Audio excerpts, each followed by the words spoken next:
Episode number 1. காலையிலேயே மரியா பரபரப்புடன் அலெக்ஸை கிளப்பிக் கொண்டிருந்தார். அலெக்ஸ், என்னப்பா பண்ற? சீக்கிரம் கீழே இறங்கி வா, நேரம் ஆயிடுச்சு. இன்னும் கொஞ்ச நேரத்துல பிளைட் வந்துடும். கீழே இருந்தவர் சத்தமாக அலெக்ஸ் அறையை பார்த்து கத்தினார். அவனும் இரவு முழுவதும் ஸ்டெல்லாவிடம் பேசிவிட்டு தாமதமாய் உறங்கியதனால் எழுந்திருக்க மனமே இல்லாமல் எழுந்து கிளம்பிக் கொண்டிருந்தான். மரியா பல முறை கத்தியதற்கு பின்புதான் கீழே இறங்கி வந்தான் அலெக்ஸ். எதுக்குமா இன்னைக்கு இவ்வளோ சீக்கிரம் கிளம்பிட்டு இருக்கீங்க? இன்னைக்கு சண்டே. இன்னைக்கு ஒரு நாள் தான் ஆஃபீஸுக்கு போகாமல் நிம்மதியாக இருப்பேன். எங்கேயாவது உங்களுக்கு வெளியில் போகணுமா? அந்த மாதிரி நீங்கள் எதுவும் சொன்ன மாதிரி எனக்கு ஞாபகம் இல்லையே. அப்படியே போனாலும் அப்பா கூட போயிட்டு வாங்க. கொட்டாவை விட்டபடியே அரை தூக்கத்தில் கூறிட அவனை பார்த்து சிரித்தார் மரியா. நீ இன்னும் மாறாம அப்படியே இருக்கிற. ராத்திரி என்னோட ஃப்ரெண்டு கால் பண்ணிருந்தா. உனக்கு ஆல்வின் ஞாபகம் இருக்கா? கேள்வியாக அலெக்ஸ் முகத்தை பார்த்தபடியே கேட்க அவனும் முகத்தை சுருக்கி யோசித்தான்.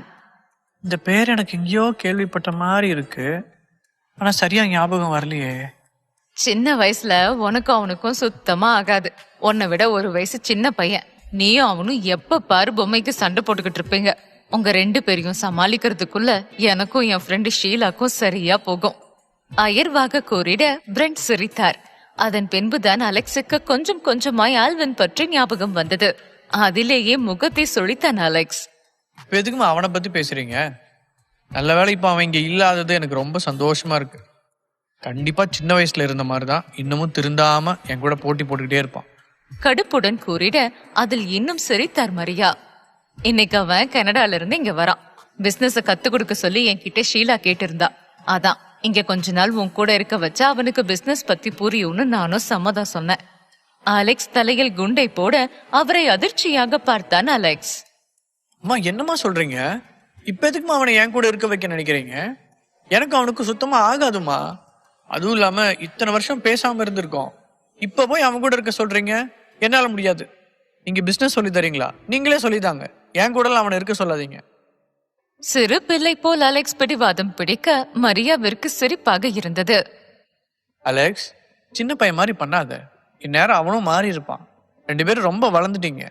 சின்ன வயசுல இருந்த மாதிரியே கண்டிப்பா இருக்க மாட்டான். அவனை விட ஒரு வயசு பெரியவன் நீ. அவனுக்கு பிசினஸ் கத்துக் கொடுக்க வேண்டிய பொறுப்பு உனக்கு இருக்கு. அவங்க அம்மா வேற நம்மளை நம்பி அவனை இங்க அனுப்பியிருக்காங்க. ஸோ நாம தான் அவனை பார்த்துக்கணும். நிச்சயமா ஆல்வின் உனக்கு ஹெல்ப்ஃபுல்லா தான் இருப்பான். ஐயோ, எனக்கு யார் உதவியும் தேவையில்லை. நீங்க தான் உங்களோட பிசினஸை பார்த்துக்க ஆள் வேணும்னு சொன்னீங்களே. அப்ப அவனையே உங்க பிசினஸை பார்த்துக்க ஹெல்ப்புக்கு வச்சுக்கோங்க. என்கிட்ட வராதிங்க. அவன் மண்டையும். நீ இன்னும் மாறவே இல்லை அலெக்ஸ். உன்னோட ஒரே ஒரு பேட்டை உடைச்சதுக்காக அவங்கிட்ட பேசவே மாட்டேன்னு அவ்வளோ பிடிவாதம் பண்ண. அதே மாதிரிதான் இன்னமும் இருக்கிற. நீ சின்ன பிள்ளையா இல்லை அவன் சின்ன பிள்ளையான்னு தெரியல எனக்கு. அவனே உன் கூட இருக்கிறதுக்கு சந்தோஷமா வரான். ஆனா நீ இருக்க பாத்தியா? 2 பேரும் பேசினது போதும். உடனே கிளம்புங்க. அவனை ஏர்போர்ட்ல இருந்து நம்ம ரிசீவ் பண்ணணும். பாவம், அவன் சின்ன பையன். இந்த ஊரு வேற அவனுக்கு ரொம்ப புதுசு. எங்கேயாவது தொலைஞ்சிருவான்.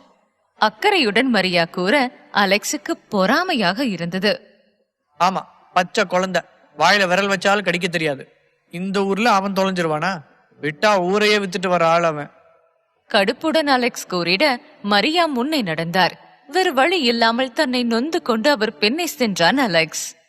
எனக்குன்னு எங்க இருந்தா வரீங்களோ தொல்லை கொடுக்கறதுக்குன்னு. முணுமுணுத்தபடியே காரில் ஏறிக்கொள்ள டிரைவர் வண்டியை ஓட்டினார். மரியாவும் பிரெண்டும் வேறு ஒரு காரில் வர அலெக்ஸ் கடுப்புடனே அவன் காரில் சென்றான். சிறு வயதிலிருந்தே அவனுக்கும் ஆல்வினுக்கும் ஆகவே ஆகாது. என்னதான் சிறு பிள்ளைத்தனமாய் இருவரும் சண்டை போட்டுக் கொண்டாலும் அவனுக்கு ஆல்வினை பிடிக்காததற்கு முதல் காரணம் மரியாவின் அன்பு. ஆல்வினையும் அலெக்ஸ் போலவே அவரின் மகனாக மரியா பார்த்து கொள்ள அது அவனுக்கு பொறாமையை கொடுத்தது. தன் அம்மாவை யாரிடமும் பகிர்ந்து கொள்ள கூடாது என்ற எண்ணம் சிறு வயதிலிருந்தே அவனுக்கு இருக்கிறது. இப்பொழுது ஆல்வின் வந்து விட்டால் மீண்டும் மரியா அவன் பக்கம் சாய்ந்து விடுவார் என்ற நினைப்பில் தான் கடுப்பாக இருந்தான். ஏர்போர்ட்டுக்கு தாமதமாகவே செல்ல 3 பேரும் ஆல்வினை தேடிக்கொண்டிருந்தார்கள். இதுக்குதான் உங்களை சீக்கிரமா கிளம்ப சொன்னேன். யாராவது கேட்டீங்களா? பாவம் புள்ள எங்க தொலைஞ்சு போயிட்டானோ. இவ்வளவு பெரிய ஏர்போர்ட்ல எப்படி அவனை தேடி கண்டுபிடிக்கிறது? நீ பதறாத மரியா. நான் இங்க இருக்கிற செக்யூரிட்டி கிட்ட விசாரிச்சு பாக்குறேன். அதுக்கெல்லாம் ஒரு அவசியமும் இல்லை. அவன் இருக்கிற இடம் கண்டிப்பா பிரச்சனையா தான் இருக்கும். எங்கேயாவது ஏதாவது பிரச்சனை நடக்குதான்னு பாருங்க. அந்த இடத்துல கண்டிப்பா அவன் இருப்பான். கடுப்பாக அலெக்ஸ் கூறிட மரியாவும் பிரெண்டும் பதில் சொல்லாமல் ஆல்வினை தேடி சென்றார்கள். அந்த நேரம் ஏர்போர்ட்டில் ஒரு பெண் அவளின் கணவரை பலார் என்று ஒரு அறை விட்டாள். சுற்றி இருந்தவர்கள் எல்லாம் கூட்டமாக நின்று வேடிக்கை பார்க்க துவங்க அந்த பெண் அவளின் கணவனை பிடித்து திட்ட ஆரம்பித்தாள். எவ்வளவு தைரியம் இருந்தா என்னையவே ஏமாத்துவ? பிசினஸ் ட்ரிப்புக்கு போறேன்னு சொல்லிட்டு உன்னோட சின்ன வீட்டு கூட இருந்துட்டு வரியா? உன்னெல்லாம் சும்மாவே விடக்கூடாது. இப்பவே போலீஸ் கிட்ட பிடிச்சு கொடுக்கறேன். கோவத்தில் அவனின் சட்டையை கொத்தாக பற்றி அரைந்து கொண்டிருக்க கூட்டத்தில் நின்றிருந்த ஒருவன் பாப்கார்ன் சாப்பிட்டுக் கொண்டே விசில் அடித்தான். போடு, சூப்பர். இவனெல்லாம் ஒரு அடியோட விடக்கூடாது, இன்னும் 2 போடுங்க. கூட்டத்தில் நின்றபடியே கத்த மற்றவர்கள் அவனை ஆச்சரியமாக பார்த்தார்கள். நெட்ஃபிளிக்ஸ்ல ரிலீஸ் ஆகிற டிராமாவை விட இங்க நடக்கிற டிராமா ரொம்ப சூப்பரா இருக்கே. ஆர்வமாக வேடிக்கை பார்த்து கொண்டு கூறிட அவன் தோளை தட்டினான் அலெக்ஸ். எஸ், என்ன ஹெல்ப் வேணும்? உங்களுக்கு இந்த டிராமா மறைக்குதா? அலெக்ஸ் என்று தெரியாமல் ஆல்வன் கேட்க அவனை முறைத்தான் அலெக்ஸ். ஷீலா ஆண்டி பையன் தானே நீ? கொஞ்சம் வாழை சுருட்டிக்கிட்டு வரியா? அழுத்தமாக அலெக்ஸ் கேட்க அப்பொழுதுதான் ஆல்வனுக்கு அலெக்ஸை அடையாளம் தெரிந்தது. ப்ரோ, எப்படி இருக்கீங்க? ஆளே அடையாளம் தெரியாத மாதிரி மாறிட்டீங்க. அவன் என்ன எப்படி அடையாளம் கண்டுபிடிச்சிங்க? உன் முகர கட்டையில தெளிவா எழுதி இருக்கு. வரியா? அம்மா வெயிட் பண்றாங்க. கடுப்பாக அலெக்ஸ் கூற ஆல்வின் அங்கு இருப்பவர்களுக்கு டாட்டா காட்டிவிட்டு அங்கிருக்கும் அழகான பெண்களை பார்த்து பறக்கும் முத்தம் ஒன்று கொடுத்து விட்டு அலெக்ஸுடன் நடந்தான். மரியா இருக்கும் இடத்திற்கு ஆல்வின் வர உடனே பையை அலெக்ஸ் காலிலேயே போட்டுவிட்டு மரியாவை நோக்கி வேகமாக ஓடியவரை கட்டி அணைத்துக் கொண்டான். ஆண்டி எப்படி இருக்கீங்க? சின்ன வயசுல பார்த்த மாதிரியே இப்போ ரொம்ப அழகா இருக்கீங்க. உங்களுக்கு இவ்வளவு பெரிய பையன் இருக்கிறான்னு சொன்னா யாருமே நம்ப மாட்டாங்க. மரியாவிற்கு ஐஸ் வைக்க அலெக்ஸ் கடுப்பில் நின்றிருந்தான். 8 வயசு இருக்கும் போது உன்னை பார்த்தது, அப்புறம் இப்பதான் பாக்குற. ஆளே அடையாளம் தெரியாம ரொம்ப வளர்ந்துட்ட. 20 வருஷம் கழிச்சு உன்னை பாக்குற. அம்மா எப்படி இருக்கா? உங்களை மாதிரியே அவங்களும் இன்னும் யங்கா அழகா இருக்காங்க. இவருதான் அங்கிள் அலெக்ஸ் ப்ரோ. அங்கிள் மாதிரியே இருக்காரு. சிரிப்புடன் கூறிய ஆல்வின் இருவரிடமும் ஒட்டிக்கொள்ள அலெக்ஸ் தன்னை யாருமே கண்டு கொள்ளவில்லையே என கடுப்புடன் நின்றான். இனி இவன் தொல்லையை சகித்துக் கொள்ள வேண்டுமே என்ற நினைப்பே அவனுக்கு கசந்தது.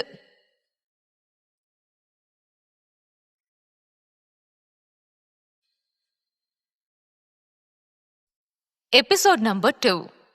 மரியாவும் பிரெண்டும் ஆல்வினுடன் பேசிக் கொண்டிருக்க அலெக்ஸுக்கு கடுப்பாக இருந்தது. இவன் வந்ததுதான் வந்தா, 2 பேரும் அவன் பக்கம் போயிட்டாங்க. இவன் வந்ததுமே அவனோட வேலையை காட்டுறான். உனக்கு எப்படிதானே சமாளிக்க போறனோ?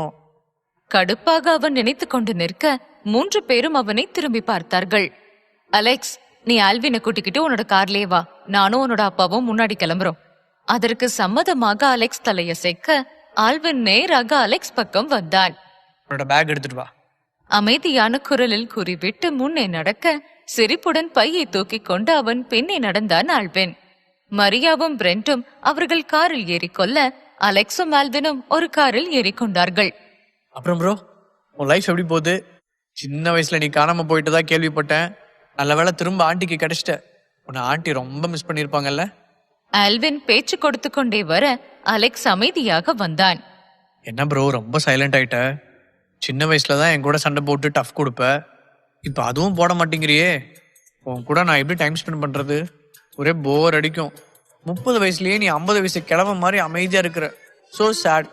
வேண்டும் என்று அலெக்ஸை கோபப்படுத்துவதற்காக கேலி செய்ய அவனை கண்டு கொள்ளாமல் போனை நோண்டிக் கொண்டிருந்தான் அலெக்ஸ்.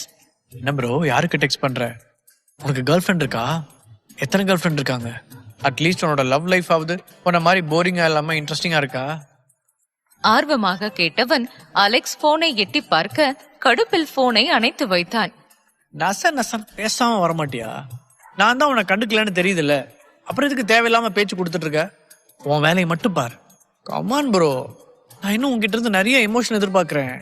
இதெல்லாம் பத்தாது, நல்ல கோவப்படு. உன்னை வெறுப்பேத்துறதுல தான் எனக்கு ரொம்ப சந்தோஷமா இருக்கு.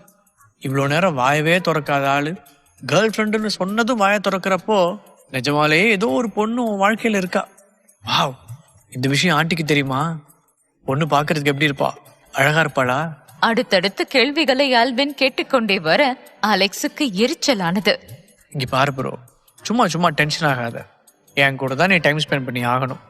இன்னும் எத்தனை மாசத்துக்குன்னு என்னால உறுதியா சொல்ல முடியாது. விக்ரமாதித்யன் தோல்ல இருக்கிற வேதாளம் மாதிரி என்ன நேரமா நான் உன் கூட தான் சுத்திட்டு இருப்பேன். அதனால என்கிட்ட இருந்து எந்த ஒரு விஷயத்தையும் மறைக்காத. அப்படி நீ நினைச்சாலும் உன்னால முடியாது. ஏன்னா ஐ வில் பி வாட்சிங் யூ. கனடால ரொம்ப வெட்டியா இருந்தியோ? நிறைய டயலாக் பேசிக்கிட்டே இருக்கிற. உனக்கு டிராமாலாம் ரொம்ப பிடிக்குமோ? தேவையில்லாம என்னோட பர்சனல் லைஃப்ல மூக்க நுழைக்காத, அப்புறம் உன்னோட 2 கண்ணையும் தோண்டி எடுத்துருவேன். ஐயோ, எனக்கு பயமா இருக்கு, என்னை விட்டுருங்க, நான் திரும்ப கனடாக்கே போறேன். ப்ரோ, இன்னும் பெட்டரா ட்ரை பண்ணு ப்ரோ. இந்த மாதிரி சப்ப மிரட்டலுக்கெல்லாம் பயப்படுற ஆளு நான் கிடையாது. சிரிப்புடன் ஆல்வின் கூறிக்கொண்டிருக்க அலெக்ஸுக்கு இன்னும் கடுப்பானது. இவனிடம் பேச்சு வைத்தால் தனக்கு பைத்தியம் பிடித்துவிடும் என நினைத்தவன் அமைதியாய் வந்தான். சரி சரி விடு ப்ரோ, ரொம்ப டென்ஷன் ஆயிட்டேன்னு நினைக்கிறேன். ஆக்சுவலி இங்கிருந்து கனடா போனதுக்கு அப்புறம் உன்ன மாதிரி ஒரு நல்ல பிரதர் எனக்கு கிடைக்கவே இல்லை. எனக்கு அங்கிருந்த ஃப்ரெண்ட்ஸும் சரியே இல்லை. ஸோ நான் யார்கிட்டயும் அங்கே பழகலை. ஆனால் உன்னை பார்த்ததுக்கு அப்புறம் தான் எனக்கு திரும்ப பழைய மாதிரி இருக்கணும்னு தோணுது. உன்கிட்ட தான் ப்ரோ எனக்கு இந்த மாதிரி வம்பு பண்ணணுன்ற நினப்பெல்லாம் வருது. நான் இங்கே வந்ததுக்கான காரணமே உன்னை பார்க்கறதுக்காக தான். ரொம்ப வருஷம் ஆச்சா, அதான் உன் கூட டைம் ஸ்பெண்ட் பண்ணலான்னு வந்தேன். இந்த பிஸ்னஸை காரணமாக சொல்கிறதெல்லாம் சும்மா தான். உன்னையும் ஆன்ட்டியையும் பார்த்து ரொம்ப வருஷம் ஆச்சு. நீ இப்போ தான் கிடைச்சிருக்கேன்னு கேள்விப்பட்டேன். இன்னும் 2 வாரத்தில் அம்மாவும் வந்துடுவாங்க. நீ திரும்ப கிடைச்சதில்ல, அம்மாவுக்கும் ரொம்ப சந்தோஷம். நீ காணாமல் போனப்போ ஆண்டி ரொம்ப ஃபீல் பண்ணாங்க. அம்மா கிட்ட நிறைய நாள் அழுதுருக்காங்க. அவங்களோட எல்லா கஷ்டத்துக்கும் இப்போ நீ பலனா கிடைச்சிருக்கிறத நினைக்கும் போது ரொம்ப சந்தோஷமா இருக்கு. எப்பவுமே ஆண்டி கூடவே இரு. உணர்வு பூர்வமாக ஆல்வின் கூறிட அலெக்ஸ் அமைதியாய் இருந்தான். ஆல்வினை பார்த்து லேசாக புன்னகைத்தான் அலெக்ஸ். தேங்க்ஸ். அப்புறம் ஷீலா ஆண்டி கூடிய சீக்கிரமே வந்துருவாங்கல்ல? கண்டிப்பா அம்மா விட்டு எங்கேயும் போக மாட்டேன். இத்தனை வருஷம் கழிச்சு அவங்க எனக்கு திரும்ப கிடைச்சிருக்காங்க. ஸோ அவ்வளோ சீக்கிரம் மிஸ் பண்ணிட மாட்டேன். ஆழ்ந்த குரலில் அலெக்ஸ் கூறிக்கொண்டிருக்கும் பொழுது டிரைவர் சடன் பிரேக் போட்டு காரை நிறுத்தினார். ஆல்வின் அதில் முன்னே இருக்கும் சீட்டில் மோதிக்கொள்ள தலையை தேய்த்தான். டிரைவர், பார்த்து ஓட்ட மாட்டீங்களா? என்ன ஆச்சு, திடீர்னு சடன் பிரேக் போட்டீங்க? சாரி சார், முன்னாடி மேடமோட கார் போயிட்டு இருந்துச்சு. அவங்க திடீர்னு ஓரம் கட்டவும் நானும் நிறுத்திட்டேன். நாம முன்னாடி வீட்டுக்கு போகலாமா இல்லை மேடம் கார் பின்னாடியே போகலாமா? அம்மா எதுக்காக நிறுத்துறாங்க? சார் அந்த ரோட் சைடு இருக்கிற கடையில் ஏதோ வாங்கிட்டு இருக்காரு. சரி, அவங்க வாங்கிட்டு வரட்டும், வாங்க, நீங்க முன்னாடி போங்க. அலெக்ஸ் கட்டளையாக கூறிட டிரைவரும் காரை எடுத்தார். அங்கிருந்து 10 அடி கூட செல்லவில்லை.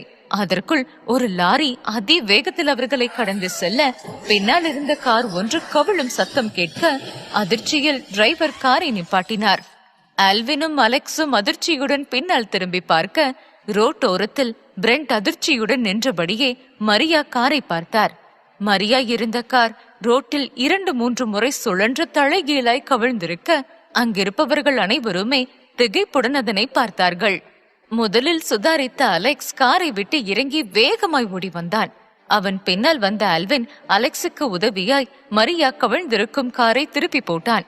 அலெக்ஸுக்கு கண்கள் கலங்கிட அம்மா என்று அழைத்தபடியே கார் ஜன்னலை கைகளால் அடித்து உடைத்து காரை ஓபன் செய்தான். அம்மா, என்ன பாருங்கம்மா, கண்ணை திறங்கம்மா. பதட்டத்துடன் அழுதபடியே ரத்த வெள்ளத்தில் கிடக்கும் மரியாவை எழுப்ப பார்க்க அவரோ மயங்கிய நிலையில் இருந்தார். அலெக்ஸ் கொஞ்சமும் தாமதிக்காமல் மரியாவை தூக்கிக் கொண்டு அவர்கள் காருக்கு செல்ல ஆல்வின் டிரைவரை தூக்கிக் கொண்டு இன்னொரு ஆட்டோவில் ஏறினான். பிரெண்ட் வேக வேகமாய் ஓடி வந்து அலெக்ஸ் காரில் ஏறிக்கொண்டவருக்கு மரியாவை நினைத்து வேதனையாக இருந்தது.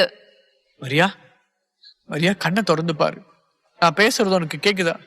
உனக்கு ஒண்ணும் இல்ல? கலங்கிய விழிகளுடன் அவர் கூற அலெக்ஸுக்கு நெஞ்சமெல்லாம் பதறியது. நடுக்கத்துடனே அவன் மடியில் மரியாவை கிடத்தியிருந்தான்.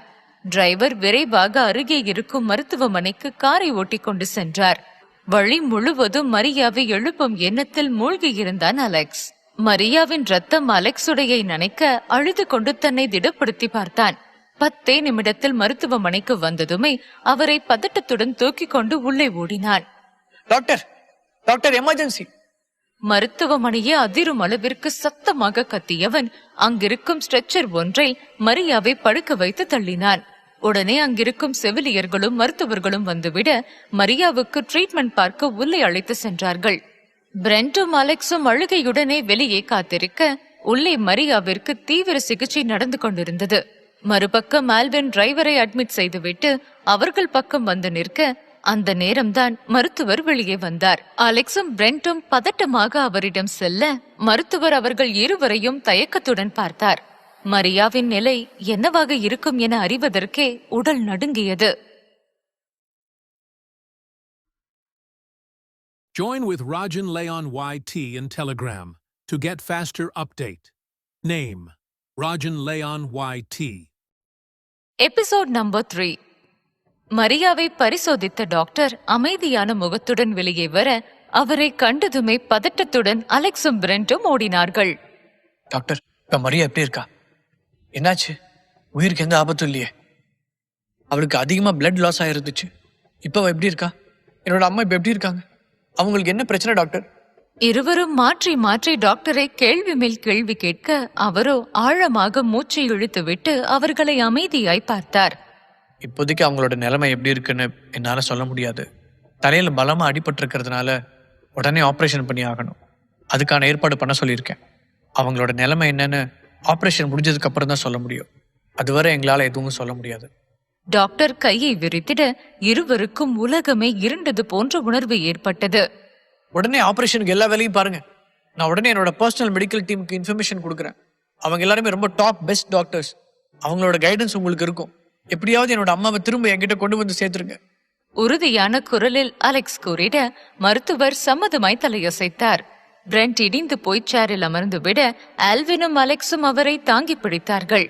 அப்பா, இந்த மாதிரி நேரத்துல தான் நீங்க ஸ்ட்ராங்கா இருக்கணும். உங்களோட மனசை விட்டுறாதீங்க.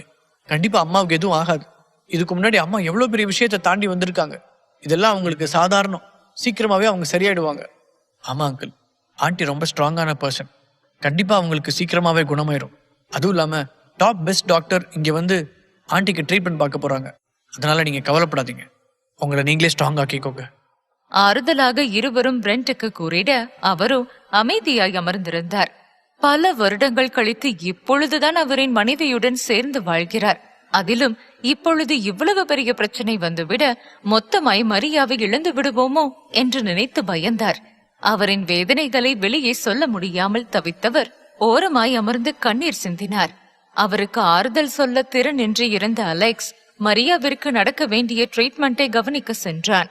உடனே அவனின் பர்சனல் டாக்டர் டீமை அங்கு வரவழைக்க வேகமாய் மரியாவிற்கு ஆபரேஷன் நடந்தது. ஆபரேஷன் வேலை மும்முரமாக நடக்க அலெக்ஸ் பதட்டத்துடன் வெளியே பிரெண்ட் பக்கம் அமர்ந்திருந்தான். அவன் தோளில் கை வைத்து அழுத்தினான் ஆல்வின். நீங்க ஃபீல் பண்றீங்கல்ல? தெரியுது ப்ரோ.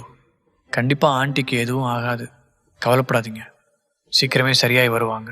ஆறுதல் கூறிட அமைதியாய் இருந்தான் அலெக்ஸ். அவன் எண்ணம் எல்லாம் சீக்கிரமே மரியா கண் விழித்து விட வேண்டும் என்று இருந்தது. ஆழ்ந்த சிந்தனையில் மூழ்கி இருந்தான். அலெக்ஸுக்கு அப்பொழுதுதான் ஆக்சிடென்ட் நடந்தது பற்றிய சிந்தனை வந்தது. எப்படி இந்த விபத்து நடந்தது என யோசித்தான். புருவ முடிச்சுடன் அவன் அமர்ந்திருக்க அவனை கேள்வியாக பார்த்தான் ஆல்வின். என்னாச்சு? ஏன் ஒரு மாதிரி இருக்கீங்க? ஆண்டி பத்தி யோசிச்சு ரொம்ப ஃபீல் பண்றீங்களா? அம்மாவோட காரு ஒரு ஓரத்துல தான் பார்க் ஆகிருந்துச்சு.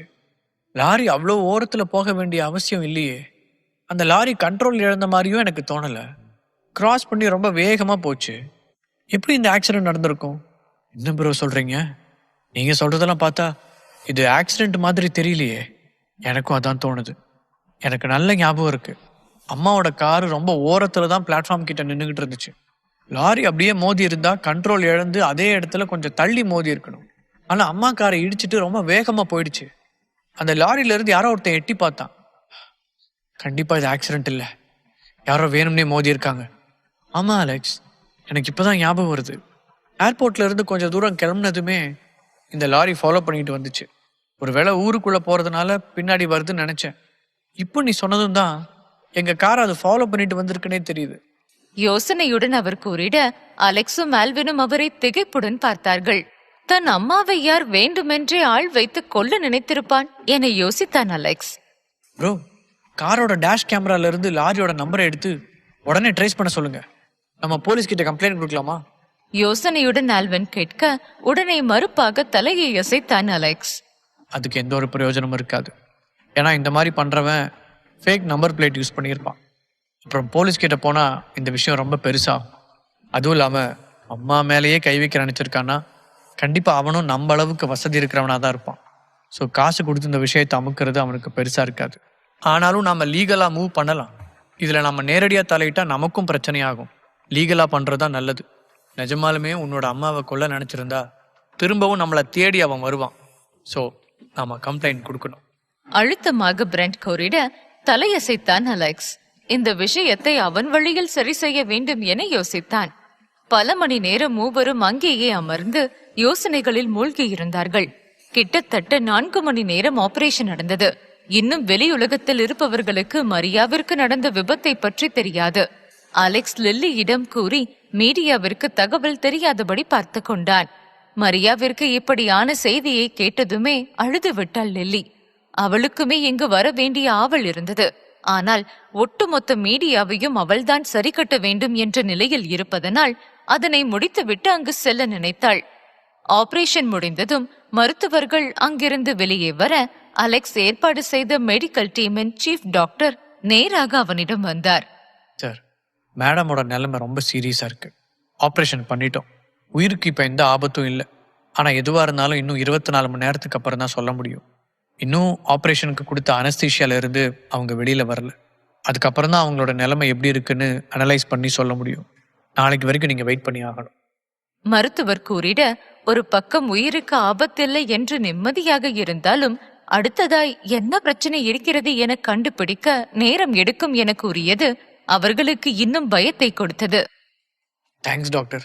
எப்போ அம்மாவை பார்க்கலாம்? நாளைக்கு பார்க்கலாம். இன்னைக்கு அவங்கள டிஸ்டர்ப் பண்ண வேண்டாம். நீங்க எல்லாரும் வீட்டுக்கு போய் ரெஸ்ட் எடுங்க. பேஷண்ட் கூட ஒருத்தர் இருந்தா போதும். டாக்டர் அங்கிருந்து சென்று விட அமைதியாய் நின்றான் அலெக்ஸ். அப்பா, அம்மா கூட இங்க நீங்களே இருங்க. எனக்கு ஒரு முக்கியமான வேலை இருக்கு. அதை முடிச்சுட்டு வந்து உங்களை பார்க்குறேன். அழுத்தமாய் கூறியவன் அங்கிருந்து சென்றான். ஆல்வின், அவன் கூடயே இரு. அவன் போறத பார்த்தா கோவத்துல போற மாதிரி இருக்கு. மனசுல என்ன நினைக்கிறானோ தெரியல. தயவு செஞ்சு தப்பா அவன் எதுவும் பண்ணாம பாத்துக்கோ. பிரெண்ட் பதட்டத்துடன் கூறிட உடனே அலெக்ஸ் பின்னே ஓடினான். ஆல்வின், இப்ப எதுக்கு நீயும் என்னோட கார்ல ஏறுற? அங்கிள் தான் உங்க கூட இருக்க சொன்னாங்க. உங்களால அவரும் டென்ஷன் ஆக வேண்டாம். இதனை கேட்டதுமே அலெக்ஸுக்கு கடுப்பு வர காரை அதிவேகத்துடன் கிளப்பினான். ஓ, ஈஸி ப்ரோ. பொறுமையா போங்க. ஸ்பீட் லிமிட்டை தாண்டி போயிட்டு இருக்கீங்க. இப்ப எங்க போறோம்னு சொல்றியா ப்ரோ? இந்த ஆக்சிடென்ட்டை ஏற்பாடு பண்ணவன பார்க்க போறோம். கோபத்துடன் அலெக்ஸ் கூற அவனை ஆச்சரியமாக பார்த்தான் ஆல்வின்.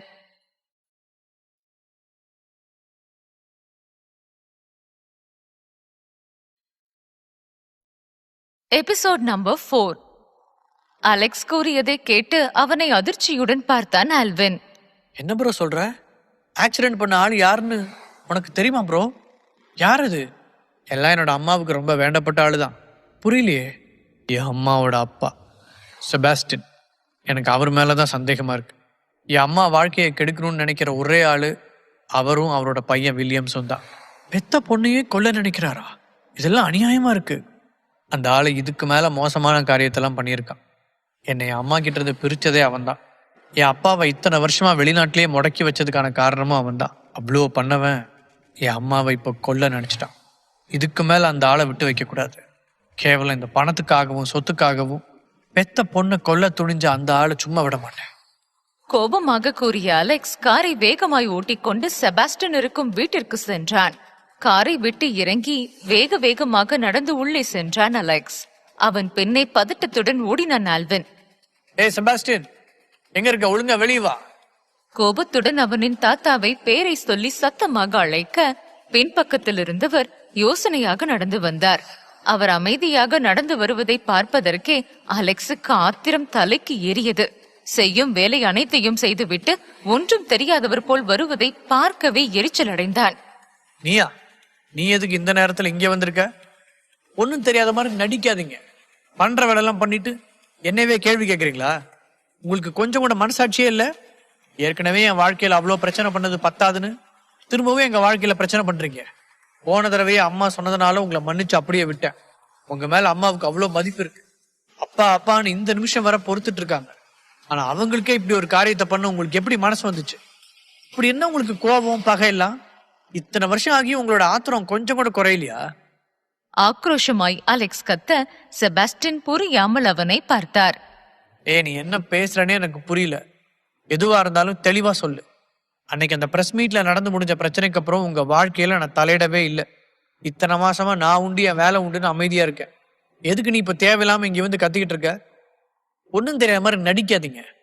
ஏற்கனவே சம கோபத்துல இருக்க. அங்கே அம்மா உயிருக்கு போராடிட்டு இருக்காங்க.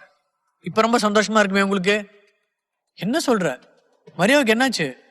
அலெக்ஸ் கூறியதை பதற்றத்துடன் கேட்டார் தாத்தா. ரொம்ப நடிக்காதீங்க. ஆளை விட்டு கொல்ல சொல்லிட்டு இப்போ ஒன்னும் தெரியாதவங்க மாதிரி பேசுறீங்களோ? இங்க பாரு அலெக்ஸ், நிஜமாலுமே நீ எதை பத்தி பேசுறேன்னு எனக்கு தெரியல. மரியாவுக்கு என்னாச்சு சொல்லு. பதட்டத்துடன் கேட்க அவரை முறைத்து தள்ளினான் அலெக்ஸ். நீங்க அனுப்புனீங்களே ஒரு ஆளு, லாரி வச்சு அம்மா காரை ஆக்சிடென்ட் பண்ணி இப்ப அவங்க ஹாஸ்பிட்டல்ல படுத்து கிடக்குறாங்க. கொஞ்சம் விட்டுருந்தா அவங்க உயிருக்கே அது ஆபத்தா மாறி இருக்கும். இப்ப உங்களுக்கு சந்தோஷமா அவங்க வாழ்க்கையை திரும்பவும் அழிக்க நினைச்சதுக்கு? அலெக்ஸ் கூறிய விஷயம் செபாஸ்டினுக்கு பெரும் அதிர்ச்சியாக இருந்தது.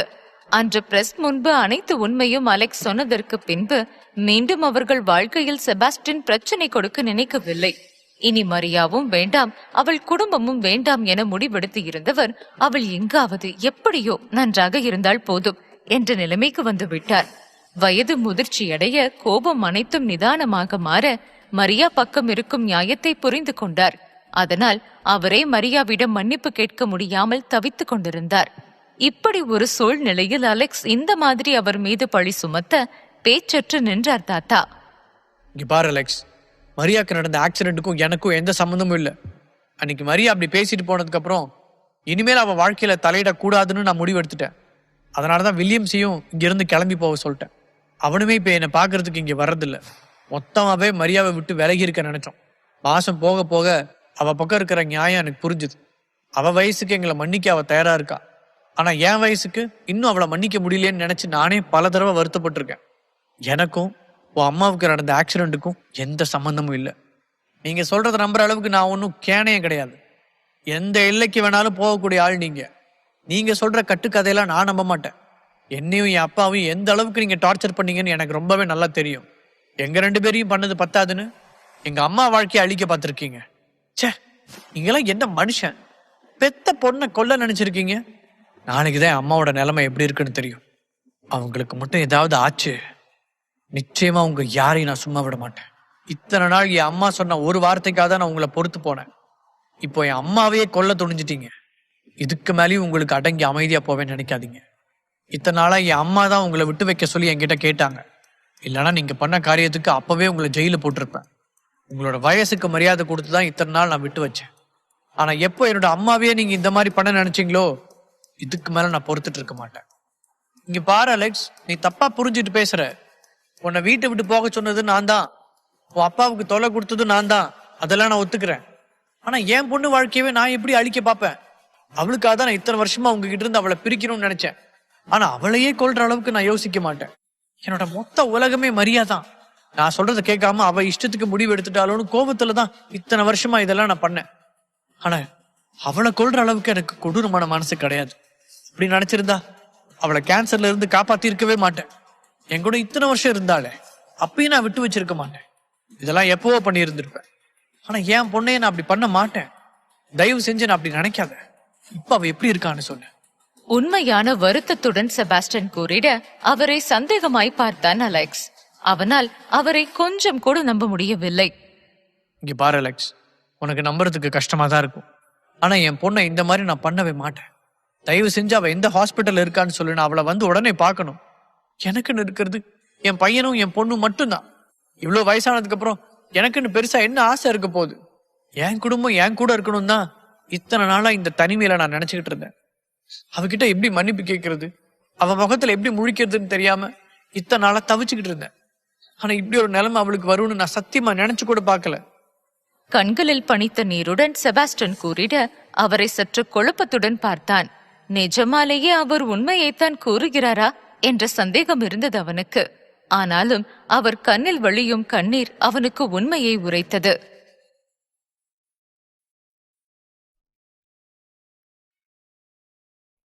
Episode number 5. செபாஸ்டின் கலங்கிய விழிகளை பார்த்ததுமே அவனுக்கு சற்று சந்தேகமாயிருந்தது. ஒருவேளை நிஜமாலேயே நடந்த விபத்திற்கும் இவருக்கும் எந்த சம்பந்தமும் இல்லையா என்று யோசித்தான். என்ன சொல்றீங்க? அப்ப நிஜமாலுமே அம்மாவுக்கு நடந்த ஆக்சிடென்ட்டுக்கும் உங்களுக்கும் எந்த சம்பந்தமும் இல்லையா? ஏன் நான் பெத்த பொண்ணை இந்த அளவுக்கு செய்யற அளவுக்கு நான் மோசமானவ இல்ல. என்னோட கோபம் இத்தனை வருஷமா ஓ மேலையும் அப்பா மேலையும் தான் இருந்துச்சு. இது வரைக்கும் என்னோட கோபத்தை நான் மரியா மேல காட்டினதே இல்லை. அப்படி இருக்கிறப்போ எப்படி நான் அவளை கொல்றதுக்கு நினைப்பேன்? அவர் பதிலில் பயங்கரமான யோசனையில் மூழ்கினான் அலெக்ஸ். அவனுக்கே இப்பொழுது பயங்கர குழப்பமாய் இருந்தது. நடந்த விபத்து யாரோ செய்த சதி வேலை என அறிந்ததுமே அவனின் சந்தேகம் மொத்தமும் செபாஸ்டியன் மீதுதான் திரும்பியது. அதனால்தான் அவரை தேடி இங்கு வந்தான். இப்பொழுது அவனுக்கு இதனை யார் செய்திருப்பர் என்ற குழப்பமும் வந்தது. இப்ப அவ எந்த ஹாஸ்பிட்டல்ல இருக்கா? தயக்கத்துடன் செபாஸ்டியன் கேட்க அவரை அழுத்தமாக பார்த்தான் அலெக்ஸ். H&M ஹாஸ்பிட்டல்ல இருக்காங்க. எதுக்கு அங்க வந்து பார்க்க போறீங்களா? எனக்கு இன்னும் உங்க மேல சந்தேகம் போகல. உன் சந்தேகத்தை தெளிவுபடுத்துறதுக்கு நான் என்ன பண்ணணும்னு எனக்கு தெரியல. ஆனா என் பக்கம் இருக்கிற உண்மையை நான் சொல்லிட்டேன். என் பொண்ணையே நான் இப்படி பண்ண மாட்டேன். அழுத்தமாக அவர் கூறிட அலெக்ஸ் அதற்கு மேல் அங்கு நிற்காமல் வெளியே கிளம்பினான். நடந்தவற்றை வேடிக்கை பார்த்த ஆல்வின் செபாஸ்டியன் பக்கம் வந்து நின்றான். இதுக்கு முன்னாடி உங்க 2 பேருக்கும் என்ன பிரச்சனை நடந்ததுன்னு எனக்கு முழுசா தெரியாது. ஆனா ஆண்டிக்காக நீங்க ரொம்ப வருத்தப்படுறீங்கன்னு எனக்கு புரியுது. ஆண்டியோட உயிருக்கு எந்த ஆபத்தும் இல்லைன்னு சொல்லிட்டாங்க. ஆனா அவங்க இப்போ ஐசியூல தான் இருக்காங்க. நாளைக்குதான் அவங்க நிலவரம் எப்படி இருக்குன்னு சொல்ல முடியும்னு டாக்டர் சொன்னாங்க. அமைதியாய் தகவலை கூறிவிட்டு அங்கிருந்து வெளியேறினான் ஆல்வின். அலெக்ஸ் காரில் காத்து கொண்டிருக்க பாசஞ்சர் சீட்டில் ஏறி அமர்ந்து கொண்டான். அலெக்ஸ் காரை எடுக்காமல் யோசனையுடனே அமர்ந்திருந்தான். என்ன ப்ரோ யோசிக்கிற? இவரு சொல்றது உண்மையா பொய்யான்னு யோசிக்கிறியா? இல்ல, அந்த மனுஷன் பண்ணியிருந்தா இந்நேரம் திமிரா பேசியிருப்பாரு. ஆனா அவர் கண்ணு கலங்குறாரு அப்படின்னா கண்டிப்பா பண்ணியிருக்க மாட்டாரு. ஆனா எனக்கு இந்த விஷயத்த பண்ணது யாருன்னு தெரியல. என் அம்மாவை வெறுக்கிறது 2 பேர். ஒன்று அவங்களோட அண்ணா, இன்னொருத்தர் அவங்களோட அப்பா. அவங்களோட அண்ணா இப்போ இங்க இல்லை. அப்பா இவர் தான் இங்க இருக்காங்க. அதனாலதான் சந்தேகப்பட்டு இங்க வந்தேன். இப்போ எனக்கு இந்த காரியத்தை பண்ணது யாரா இருக்கும்னு சந்தேகமா இருக்கு. இவங்க இல்லாம வேற யாருக்கு என் அம்மா மேல கோவம் இருக்கு? ஏன் ப்ரோ, ஒருவேளை ஆண்டியோட பிசினஸ் எதிரிங்க யாராவது இப்படி பண்ணியிருக்கலாமே? ஆண்டி இவ்வளோ பெரிய பொசிஷன்ல இருக்காங்க. கண்டிப்பா அவங்களுக்கு எதிரின்னு நிறைய பேர் இருப்பாங்கல்ல. அதுல யாராவது ஒருத்தர் இந்த வேலையை பண்ணியிருக்கலாம். ஆல்வின் கூறுவது சரி எனப்பட மரியாவின் எதிரிகளை பற்றி யோசிக்க ஆரம்பித்தான். ஒவ்வொரு எதிரி பெயராக அவன் மண்டைக்குள் வந்து செல்ல இவராக இருக்குமோ அல்லது அவராக இருக்குமோ என மனதிலேயே பட்டிமன்றம் நடத்தி கொண்டிருந்தான். அவன் யோசனையில் மூழ்கி இருக்க அந்த நேரம் லில்லி அவனுக்கு அழைத்தாள். சார், ஒரு எமர்ஜென்சி. மேடம் பத்தின விஷயம் மீடியாவுக்கு லீக் ஆகியிருக்கு. ஒரு மீடியா எவ்வளவு சொல்லியும் கேட்காம ஆக்சிடென்ட் நடந்த விஷயத்தை நியூஸ்ல போட்டிருக்காங்க. இப்போ எல்லா மீடியா சேனலும் மேடம்க்கு நடந்த ஆக்சிடென்ட் நியூஸ் தான் போட்டுட்டு இருக்காங்க. ஷிட், இது எப்படி நடந்துச்சு? நான் உங்களை எல்லாத்தையுமே கண்ட்ரோல்ல வச்சுக்க சொன்னேன். அப்புறம் எப்படி மீடியா இதை ரிலீஸ் பண்ணாங்க? இதனால ரொம்ப பெரிய பிரச்சனையாகும். சார், ஏற்கனவே போர்ட் ஆஃப் மெம்பர்ஸ் இதை பெரிய பிரச்சனை ஆக்கிட்டாங்க. உடனே எமர்ஜென்சி மீட்டிங்க்கு ஏற்பாடு பண்ண சொல்லி இருக்காங்க. என்ன லில்லி சொல்ற?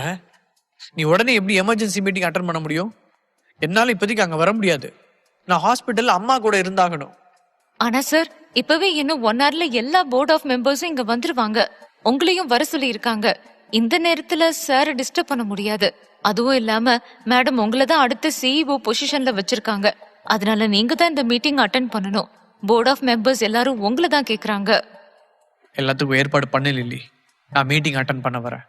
சார், அதுவும் இல்லாம இது சாதாரண மீட்டிங் இல்ல. கண்டிப்பா மேடமோட பொசிஷனை யார் எடுத்துக்கிறதுன்னு பத்தி பேசுற ஒரு மீட்டிங். அதனால எல்லாத்துக்கும் ப்ரிப்பேர்டா வாங்க.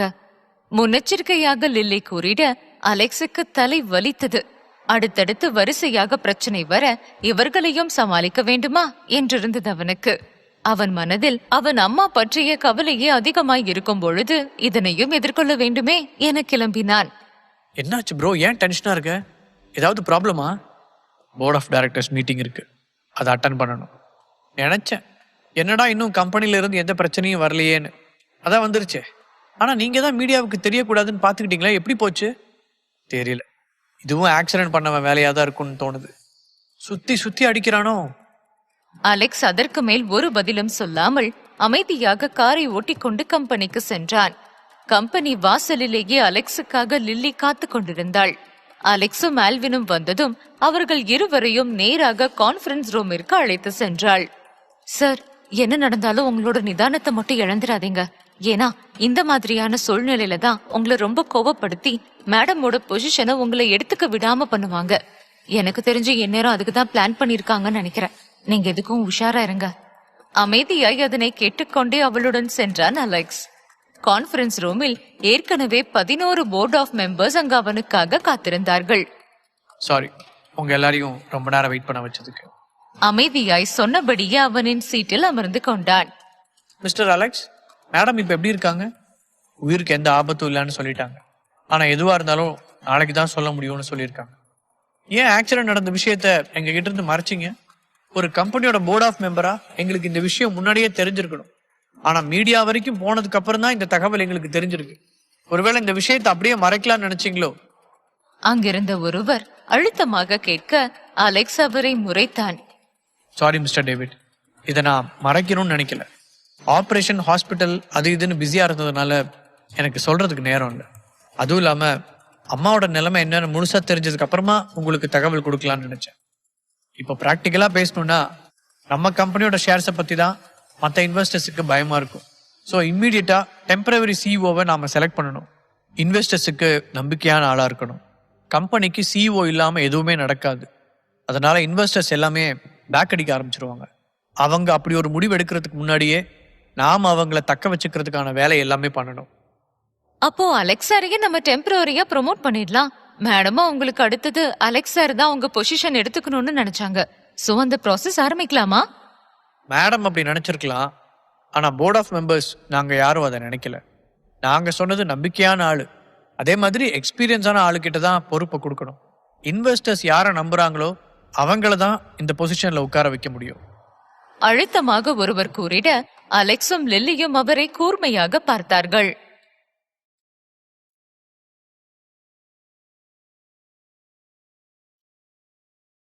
Join with Rajan Leon YT in Telegram to get faster update. Name: Rajan Leon YT. Episode number 6. கம்பெனியில் அடுத்தது புதிதாய் வரக்கூடிய டெம்பரரி சிஇஓ தேர்ந்தெடுப்பதில் பிரச்சனைகள் வெடித்தது. அனைவரும் அலெக்ஸுக்கு எதிராக பேசுவதை லில்லியும் அலெக்ஸும் கவனித்தார்கள். அலெக்ஸ் சார் சில மாசமா தான் கம்பெனில இருக்காரு. அவருக்கு பல வருஷமா இருக்கிற இன்வெஸ்டர்ஸை பத்தி தெரியாது. அவர் தெரிஞ்சுக்கிட்டது எல்லாமே ஃபைலை பார்த்து தான். ஆனா கம்பெனியோட எந்த அளவுக்கு பழக்கத்துல இருக்கிறாங்கன்னு அவருக்கு கொஞ்சம் கூட ஐடியா இருக்காது.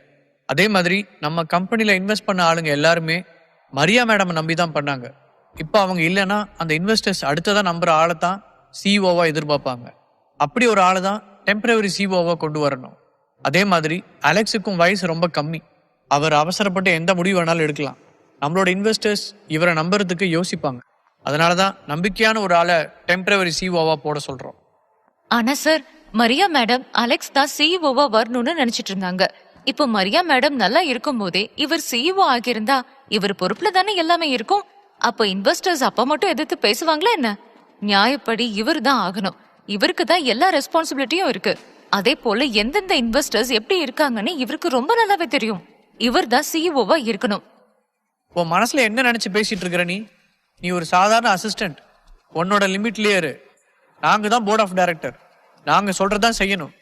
நேத்து வந்தவன் உடனே இந்த பொசிஷன்ல உட்காந்துடலாமா? இங்க நாங்க முடிவு பண்ற ஆளு தான் டெம்பரவரியா அந்த பொசிஷன்ல இருக்கணும். மரியா மேடம்க்கு இத்தனை வருஷமா சப்போர்ட்டா இருந்தது டேவிட் சார் தான். இந்த கம்பெனி ஆரம்பிச்ச காலத்துல இருந்து அவர் இங்கதான் இருக்கிறாரு. மரியா மேடம்க்கு அவரை பத்தி நல்லாவே தெரியும். அதுவும் இல்லாம நிறைய இன்வெஸ்டர்ஸ் இவங்க 2 பேரும் சேர்ந்துதான் இந்த கம்பெனிக்கு கொண்டு வந்திருக்காங்க. அப்படி பாக்குறப்போ மரியா மேடம் அடுத்தது அவர் தான் இந்த பொசிஷன்ல இருக்கணும். கூட்டத்தில் இருந்த ஒருத்தர் அழுத்தமாக கூறிட லில்லியும் அலெக்ஸும் டேவிட்டை அழுத்தமாக பார்த்தார்கள். டேவிட் அங்கு அமைதியாய் அமர்ந்திருந்தார். அவர் சொன்னதை கேட்டதுமே போர்ட் ஆஃப் மெம்பரில் இருந்த இன்னொருவரும் அவருக்கு சாதகமாய் பேசினார். ஆமா, மேக்ஸ்வெல் சொல்றதும் சரிதான். டேவிட் தான் இத்தனை வருஷமா இந்த கம்பெனில இருக்காரு. அதனால அவர் இப்போ அந்த பொசிஷன்ல இருந்தா கரெக்டா இருக்கும். இன்வெஸ்டர்ஸுக்கும் எந்த பயமும் இருக்காது. ஒருவேளை அலெக்ஸ் இந்த பதவியில உட்கார வச்சா இவருக்கு எக்ஸ்பீரியன்ஸே இல்லைன்னு இன்வெஸ்டர்ஸ் பின்வாங்க ஆரம்பிச்சிட்டா நம்ம கம்பெனியோட மொத்த ஷேருமே குறைய ஆரம்பிச்சிடும். ஒட்டு மொத்தமா நஷ்டம் ஆனா அலெக்ஸ் பொறுப்பேற்றுப்பானா? பிசினஸ்ல நல்ல அனுபவம் உள்ள ஆளு தான் இந்த இடத்துக்கு வரணும். அப்போ பிரெண்ட் சார் டெம்பரரி சிஇஓவா ஆக்கலாம். மரியா மேடம்க்கு அடுத்ததா இருக்கிற ஆளு அவர் தான். என்ன பேசுற நீ? மிஸ்டர் பிரண்ட் நம்ம கம்பெனிக்கு வந்ததே இல்லை. எந்த ஒரு மீட்டிங்லயும் அவர் தலையிட்டதே இல்லை. அவர் எப்படி சிஇஓ ஆக்குறது? அவருமே அலெக்ஸ் மாதிரி இப்பதானே இங்க வந்தாரு. ஃபாரின்ல வேணும்னா அவர் நிறைய பிசினஸ் பண்ணியிருக்கலாம். ஆனா இங்க இருக்கிற ஆளுங்களுக்கு அவர் யாருன்னே தெரியாது. இங்க பாரு லில்லி, உன் மனசுல என்ன நினைக்கிறேன்னு புரியுது. ஃபேமிலிக்குள்ளேயே நீ ஆள் எடுக்கணும்னு நினைக்கிற.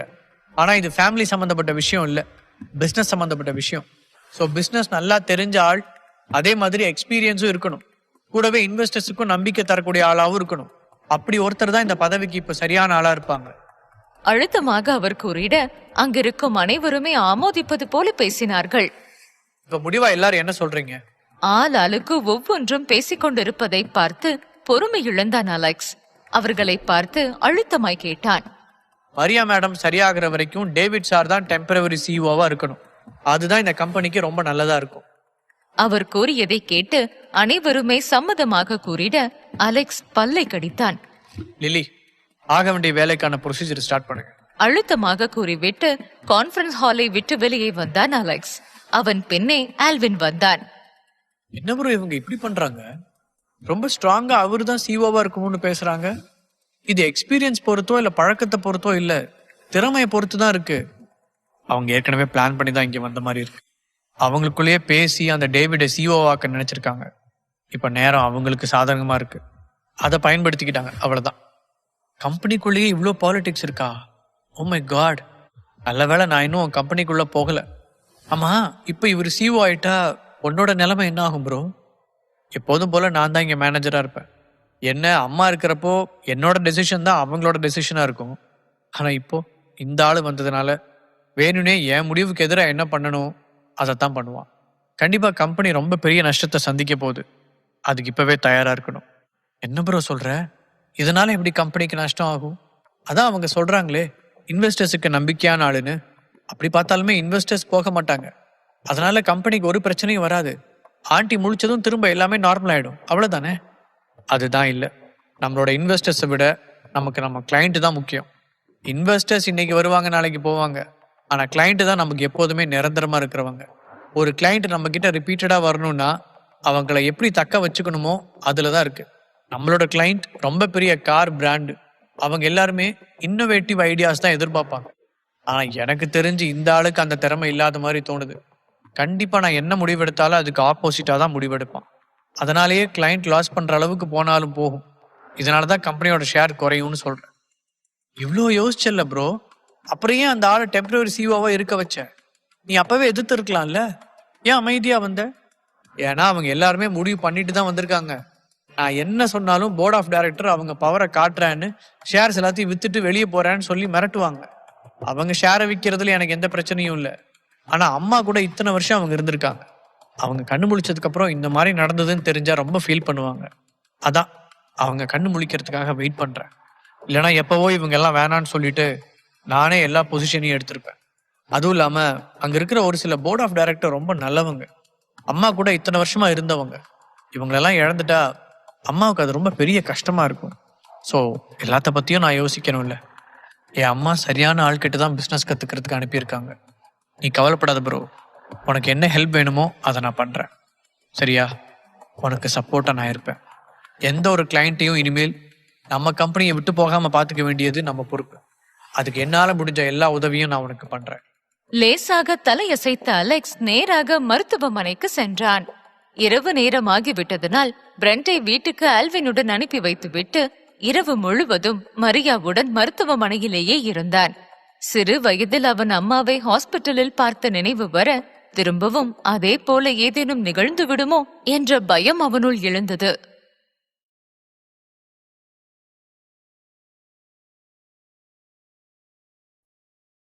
Episode number 7.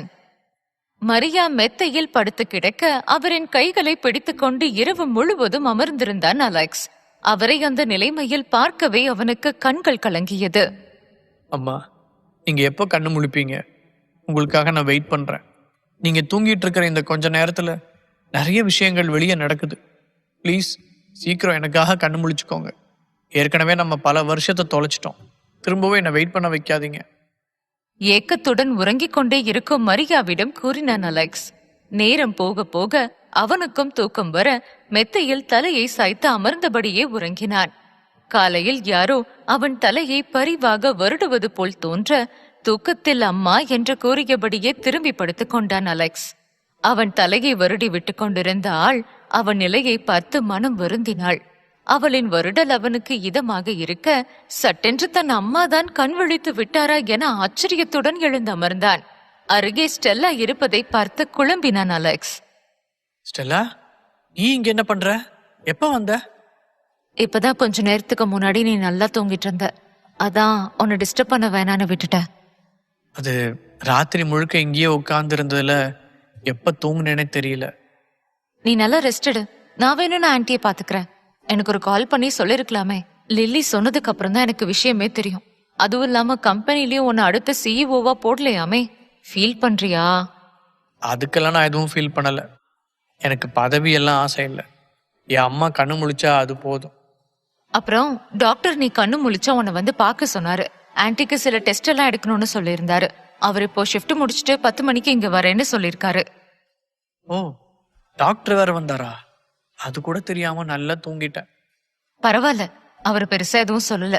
உனக்கும் இந்த ரெஸ்ட் ரொம்ப தேவையானது. நீ உடல் அளவுல உன் மனசு அளவுல ரொம்ப சோர்ந்து போயிருப்ப. நல்லா ரெஸ்ட் எடு.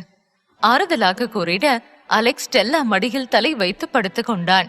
அதில் லேசாக சிரித்த ஸ்டெல்லா அவன் தலையை மெதுவாக வருடி விட்டாள். ஆமா, உங்க வீட்டுல எப்படி இங்க விட்டாங்க?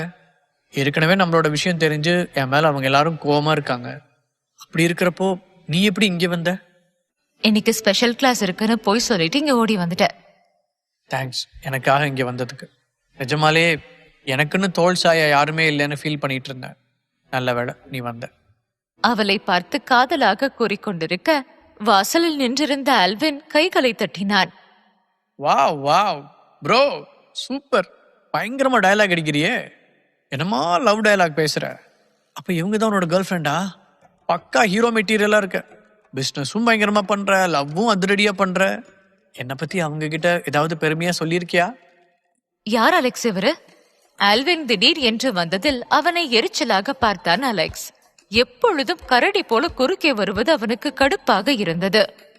ஓ மை காட், என்ன ப்ரோ என்னை பத்தி ஒரு வார்த்தை கூட அவங்க கிட்ட சொல்லாம வச்சிருக்க? அவ்வளவுதான் நம்ம பழக்கமா? நீயும் நானும் சின்ன வயசுல இருந்து எப்படிலாம் பழகியிருக்கோம். நீ இல்லாம நான் இல்ல, நான் இல்லாம நீ இல்ல, எல்லாமே அவ்வளவுதானா? அலெக்ஸ் அவன் நடிப்பில் இன்னும் எரிச்சல் அடைந்து அடிப்பதற்கு ஏதேனும் கிடைக்குமா என தேடினான். நீ வாய வச்சுட்டு சும்மா இருடா, தேவையில்லாம பெர்ஃபார்மன்ஸ் பண்ணாதடா. அப்புறம் ஸ்டெல்லா, இது ஆல்வின் சின்ன வயசுல இருந்தே என் கூடவே இருக்கான். இல்ல இல்ல, அவரோட பெஸ்ட் ஃப்ரெண்டு நான் தான். என்னை விட்டு அவனுக்கு வேற யாரும் ஃப்ரெண்டே கிடையாது. அப்புறம் இந்த உலக அழகி பேரை நான் தெரிஞ்சுக்கலாமா? அவன் என்னோட லவ்வர், பேரு ஸ்டெல்லா. உன் வாழை சுருட்டிக்கிட்டு உன்னோட வேலையை இவகிட்ட காட்டணும்னு நினைச்சா ஒட்ட நறுக்கிடுவேன். மிரட்டலாக அலெக்ஸ் கூற அதில் வாயை பொத்தி கொண்டான் ஆல்வின். ஸ்டெல்லா அவர்கள் இருவர் செய்வதையும் அமைதியாக சிரிப்புடன் பார்த்து கொண்டிருந்தாள். சரி அலெக்ஸ், நீ ஃப்ரெஷ் அப் ஆகிட்டு வா. உனக்கு வர வழியில பிரேக்ஃபாஸ்ட் வாங்கிட்டு வந்தேன். ஹலோ, நானும் உனக்கு பிரேக்ஃபாஸ்ட் கொண்டு வந்திருக்கேன், ரெண்டையுமே சாப்பிடு. ஆல்வின் குறுக்கே பேச ஸ்டெல்லா அவனை முறைத்தாள். தான் வாங்கி வந்ததை தான் அலெக்ஸ் சாப்பிட வேண்டும் என்று அவள் நினைக்க அவளின் முறைப்பை உணர்ந்த ஆல்வின் வேண்டும் என்று அவளை வம்பிழுக்க நினைத்தான். இல்ல அலெக்ஸ், நான் உனக்காக வீட்டுல இருந்து ஆளுங்களை வச்சு சமைச்சு எடுத்துட்டு வந்திருக்கேன். இதைத்தான் நீ சாப்பிடணும். ஆல்வின் வேலையில் ஸ்டெல்லாவுக்கு கடுப்பு வர அலெக்ஸ் தலையில் அடித்துக் கொண்டான். எனக்கு பிரேக்ஃபாஸ்டே வேணாம், நான் போய் ஃப்ரெஷ் அப் ஆயிட்டு வரேன். வந்ததும் போய் டாக்டர் பார்த்துட்டு வரலாம்.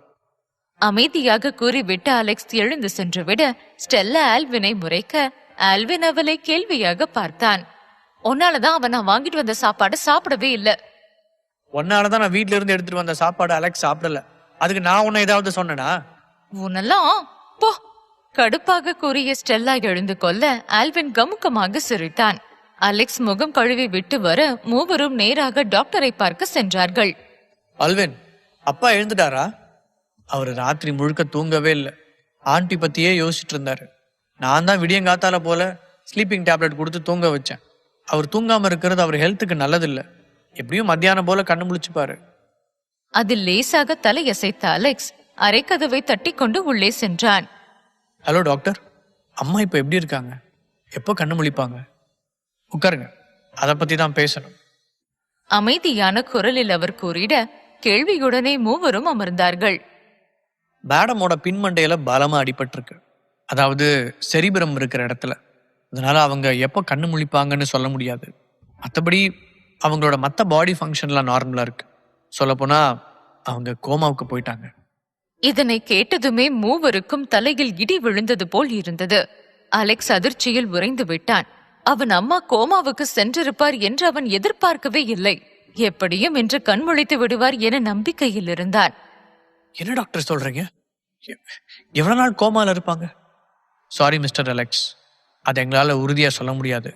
இது டெம்பரவரி கோமாவா இருக்கலாம், இல்லைனா பெர்மனன்ட் கோமாவாக கூட இருக்கலாம். ஆனால் இப்போதைக்கு அவங்கள செக் பண்ணதை வச்சு அவங்க உடம்புல மற்ற எந்த ப்ராப்ளமும் இல்லை. அவங்க நினைவு எப்போ தெரியும்னு சரியாக சொல்ல முடியாது. டாக்டர் கையை விரித்துவிட அலெக்ஸுக்கு அடுத்து என்ன செய்வதென்று தெரியவில்லை. எப்பொழுது கண் விழிப்பார் என்று தெரியாது என்பதால் அவனுக்கு தலை சுற்றுவது போல இருந்தது. We hope for the best. நாங்கள் அவங்கள மானிட்டர் பண்ணிட்டே இருக்கிறோம். சீக்கிரமே சரியாகிறதுக்கு சான்ஸ் இருக்கு. அதனை கேட்டு சம்மதமாய் தலையசைத்தார் அலெக்ஸ். அங்கிருந்து வெளியே வர ஆல்வினும் ஸ்டெல்லாவும் அவன் பின்னே வந்தார்கள். அலெக்ஸ் பேசாமல் அமைதியாய் நடக்க ஸ்டெல்லா அவன் கையை பிடித்துக் கொள்ள ஆல்வின் அவன் தோளில் கையை போட்டுக் கொண்டான். சீக்கிரமே ஆன்டி குணமாயிடுவாங்க. நீ ஸ்ட்ராங்கா இரு. இருவரும் மாற்றி மாற்றி ஆறுதல் கூறிட அதனை காதில் போட்டுக்கொள்ளும் எண்ணத்தில் அவன் இல்லை. நேராக மரியா அறைக்கு சென்றான் அலெக்ஸ்.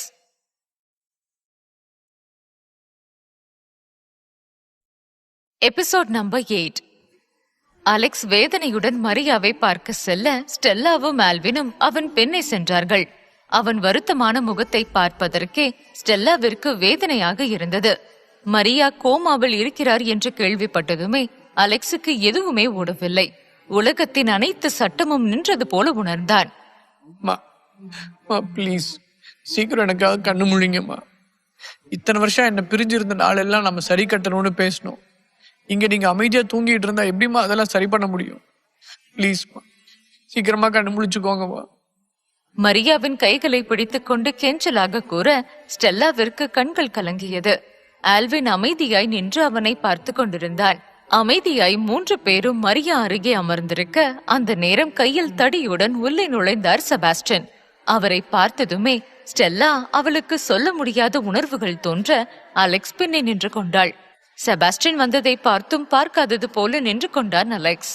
அவன் கண்டு கொள்ளாமல் இருப்பதை பார்த்ததுமே அவருக்கு ஒரு மாதிரி இருந்தது. மரியா மெத்தையில் அசையாமல் படுத்து கிடப்பதை பார்க்கவே அவருக்கு மனம் வலித்தது. இப்ப அவ எப்படி இருக்கா? டாக்டர் என்ன சொன்னாங்க? அலெக்ஸை பார்த்து எதிர்பார்ப்புடன் கேட்க அவனும் முகத்தை திருப்பிக் கொண்டான். அம்மா இப்போ கோமால இருக்கிறாங்க. எப்ப கண்ணு முழிப்பாங்கன்னு சொல்ல முடியாதுன்னு சொல்லிட்டாங்க. வருத்தமான குரலில் அலெக்ஸ் கூறிட அவனை திகைப்போடு பார்த்தார் செபாஸ்டியன். ஏய், என்ன சொல்ற நீ? அவ கோமால இருக்கிறாளா? அதிர்ச்சியாக கேட்டவர் கலங்கிய விழிகளுடன் மரியாவை பார்த்து அவர் பக்கம் சென்று ஒரு சேரில் அமர்ந்து கொண்டார். தன் மகளை இந்த நிலையில் பார்ப்பதற்கே நெஞ்சம் ரணமாக வலித்தது. கண்கள் கலங்கி இருக்க மரியாவின் கையை பிடித்துக் கொண்டார் தாத்தா. மரியா, என்ன மன்னிச்சிருமா. இத்தனை வருஷமா உன் மேல இருந்த கோபத்தை காட்டினதுக்கு. இத்தனை மாசத்துல நீ பேசாம இருந்தப்போ உன்கிட்ட நான் மன்னிப்பு கேட்கணும்னு பல முறை யோசிச்சேன். ஆனா அதை கேட்கறதுக்கான தைரியம் எனக்கு கொஞ்சமும் இல்லை. அதை கேட்க முடியாம உள்ளுக்குள்ளவே மறுகிட்டு இருந்தேன். இப்போ உன்னை இந்த நிலைமையில பாப்பேன்னு நான் எதிர்பார்க்கவே இல்லை. சீக்கிரமாவே கண்ணு முழிச்சிட்டு மரியா. உன்னையும் உன் பையனையும் இத்தனை வருஷமா பிரிச்சு ரொம்ப பெரிய பாவி ஆயிட்டேன். என்னை மன்னிச்சிரு மரியா. எல்லாத்தையும் ரொம்ப லேட்டா தான் புரிஞ்சுக்கிட்டேன். என்னோட வீண் பிடிவாதத்தாலையும் வெட்டி கௌரவத்தாலையும் உன்னையே நான் இழக்கிற நிலைமைக்கு வந்து நிக்கிறேன். ப்ளீஸ் சீக்கிரம் கண்ணு முழிச்சிருமா. என்னை திட்டு. அப்பதான் நான் பண்ண தப்புக்கு பிராயச்சித்தம் தேடின மாதிரி இருக்கும். ப்ளீஸ் மரியா, சீக்கிரம் கண்ணு முழிச்சிரு. நான் ரொம்ப பெரிய தப்பு பண்ணிட்டேன். என்னை மன்னிச்சிரு. மரியாவின் கையிலே முகத்தை புதைத்துக் கொண்டு அழுது வடிந்தார் செபாஸ்டியன். இத்தனை வருடங்களாய் அவர் செய்த தவறு இப்போதுதான் அவருக்கு உரைத்திருக்க மன்னிப்பு வேண்டி வந்து விட்டார். ஆனால் மன்னிக்க வேண்டிய மரியாவோ அசையாமல் மெத்தையிலேயே படுத்து கிடந்தார். இதனை பார்த்த ஸ்டெல்லாவிற்கு கண்கள் கலங்க அலெக்ஸ் இறுகிய முகத்துடன் நின்றிருந்தான். அவரை மன்னிக்கும் எண்ணமே அவனுக்கு கொஞ்சமும் இல்லை. அவரால் தான் இவ்வளவு பிரச்சனையும் என்று நினைத்தவன் கைகளை முறுக்கிக் கொண்டு நின்றான். சில மணி நேரங்கள் மரியா பக்கத்தில் இருந்து அவர் அழுது கொண்டிருக்க அலெக்ஸை வருத்தத்துடன் பார்த்தார். அலெக்ஸ், நான் உண்மைதான் சொல்றேன். எனக்கும் மரியாவுக்கு நடந்த ஆக்சிடென்ட்டுக்கும் எந்த சம்பந்தமும் இல்லை.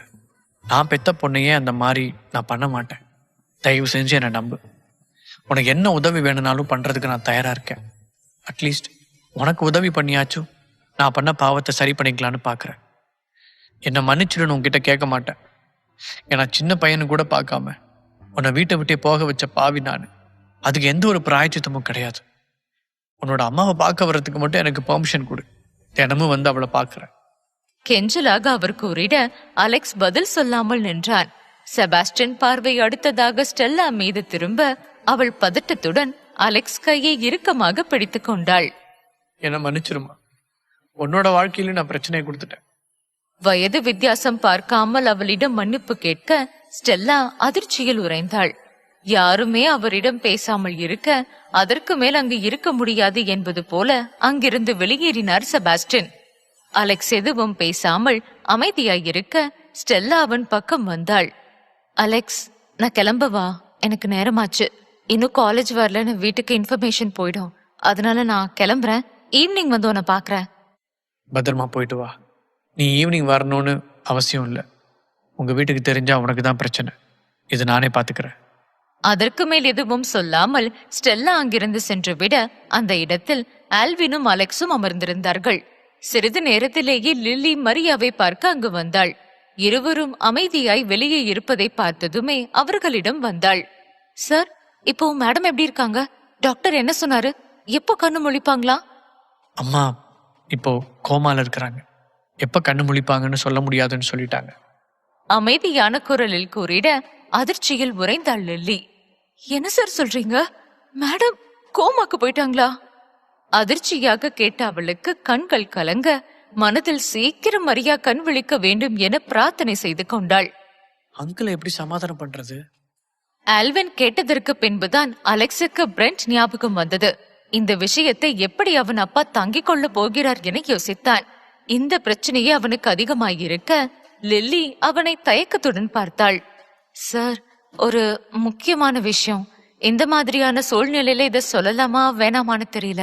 பட் இதை பத்தி சொல்லி ஆகணும். தயக்கத்துடன் அவள் ஆரம்பிக்க அவளை கேள்வியாக பார்த்தான் அலெக்ஸ். கம்பெனில எல்லா இன்வெஸ்டர்ஸ் கூடயும் ஒரு மீட்டிங் இப்போ நடந்துட்டு இருக்கு.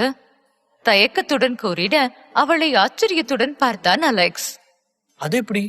இவர் இல்லாம மீட்டிங் நடக்கும்? இவர் தானே இங்க மேனேஜர். அதுவும் இல்லாம மரியம் ஆண்டியோட ஒரே பையன் அலெக்ஸ் தான். அவன் இல்லாம எப்படி மீட்டிங்? அது எல்லா போர்ட் ஆஃப் டைரக்டர்ஸ் ஒன்னு சேர்ந்து இன்வெஸ்டர்ஸ் கூட ஸ்பெஷல் மீட்டிங் வச்சு டெம்பரரி சிஇஓவா டேவிட் சார் இன்னைக்கு பதவி ஏற்கிறாரு. அதுக்கு வெறும் போர்ட் ஆஃப் டைரக்டர் மட்டும் வந்தா போதும் தானே? அவர் சொன்னதுனால உங்களுக்கு இன்ஃபர்மேஷன் கொடுக்கல. எனக்கே இந்த விஷயம் இன்னைக்கு காலையில கம்பெனிக்கு போனதுக்கு அப்புறம் தான் தெரியும். அதான் உடனே உங்ககிட்ட சொல்றதுக்கு இங்க வந்தேன். தயக்கத்துடன் கூறிட அலெக்ஸ் பல்லை கடித்தான். அவன் நினைத்தது போலவே அங்கிருப்பவர்கள் அவனை ஒதுக்க ஆரம்பித்தார்கள். அவங்க எல்லாம் ரொம்ப ஓவரா பண்ணிட்டு இருக்காங்க. கோபத்தில் ஆல்வின் பொங்க அலெக்ஸ் அமைதியாய் அமர்ந்திருந்தான். லில்லி, நம்மளோட எண்ணம் எல்லாமே கிளையண்ட்டை தக்க வச்சுக்கிறதுல தான் இருக்கு. அவங்க என்னமோ பண்ணிட்டு போறாங்க. நாம் அதை பெருசா எடுத்துக்க வேண்டாம். இன்ஃபேக்ட் இந்த மாதிரியான சூழ்நிலையில அவங்க ஃபங்க்ஷன்ல என்னால கலந்துக்கவும் முடியாது. ஆஃபீஸ்ல கண்டிப்பா நமக்கு எதிராக தான் எல்லா விஷயத்தையும் பண்ண நினைப்பாங்க. ஸோ நம்ம வேலை சைலண்டா யாருக்கும் தெரியாம நடக்கணும். அந்த பொறுப்பை நீங்க எடுத்துக்கோங்க. நம்மளோட கிளைண்ட்ஸ் தான் நமக்கு முக்கியம். அவங்கள தான் நம்ம கான்சன்ட்ரேட் பண்ணணும். நாளையிலிருந்து நான் கம்பெனிக்கு வருவேன். இன்னைக்கு ஒரு நாள் இருக்கிற பெண்டிங் ஒர்க்லாம் நீங்க பாத்துக்கோங்க. ஏதாவது ஃபைல் சைன் பண்ண வேண்டியது இருந்தா வீட்டுக்கு கொண்டு வந்துருங்க. அழுத்தமாக அலெக்ஸ் கூற லில்லி அமைதியாக தலையசைத்தாள். ஆல்வின், அப்பாவுக்கு இந்த விஷயத்தை பத்தி சொல்லி அவருக்கு புரியவே, அவருக்கு சப்போர்ட்டா இரு. எனக்கு ஒரு முக்கியமான வேலை இருக்கு, அதை நான் முடிக்கணும். அப்பா தூங்கி எந்திரிச்சதுமே அம்மாவை பார்க்க இங்கேதான் வருவாங்க. அதுவரை அம்மா கூட நீ இங்கே இரு. அழுத்தமாய் கூறிவிட்டு அலெக்ஸ் கிளம்பினான். அவன் எங்கு செல்கிறான் என்று தெரியாமல் இருவரும் அங்கேயே நின்றார்கள்.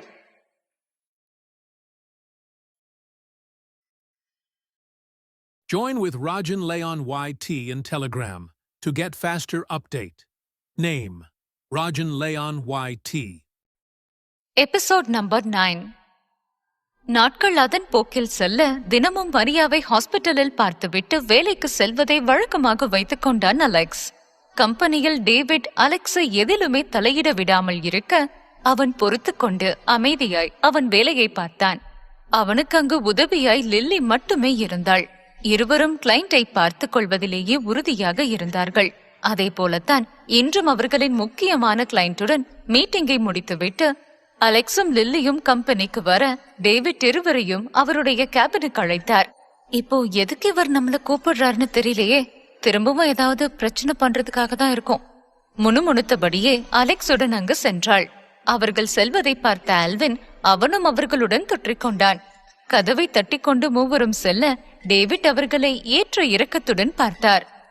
கிளைண்ட் மீட்டிங் அட்டெண்ட் பண்ணிட்டு வந்ததா கேள்விப்பட்டேன். என்னாச்சு? ப்ரொடக்ஷனை எக்ஸ்டெண்ட் பண்ண சொல்லிருக்காங்க. இன்னும் நிறைய ரா மெட்டீரியல்ஸ் நமக்கு வந்து இறங்கும்.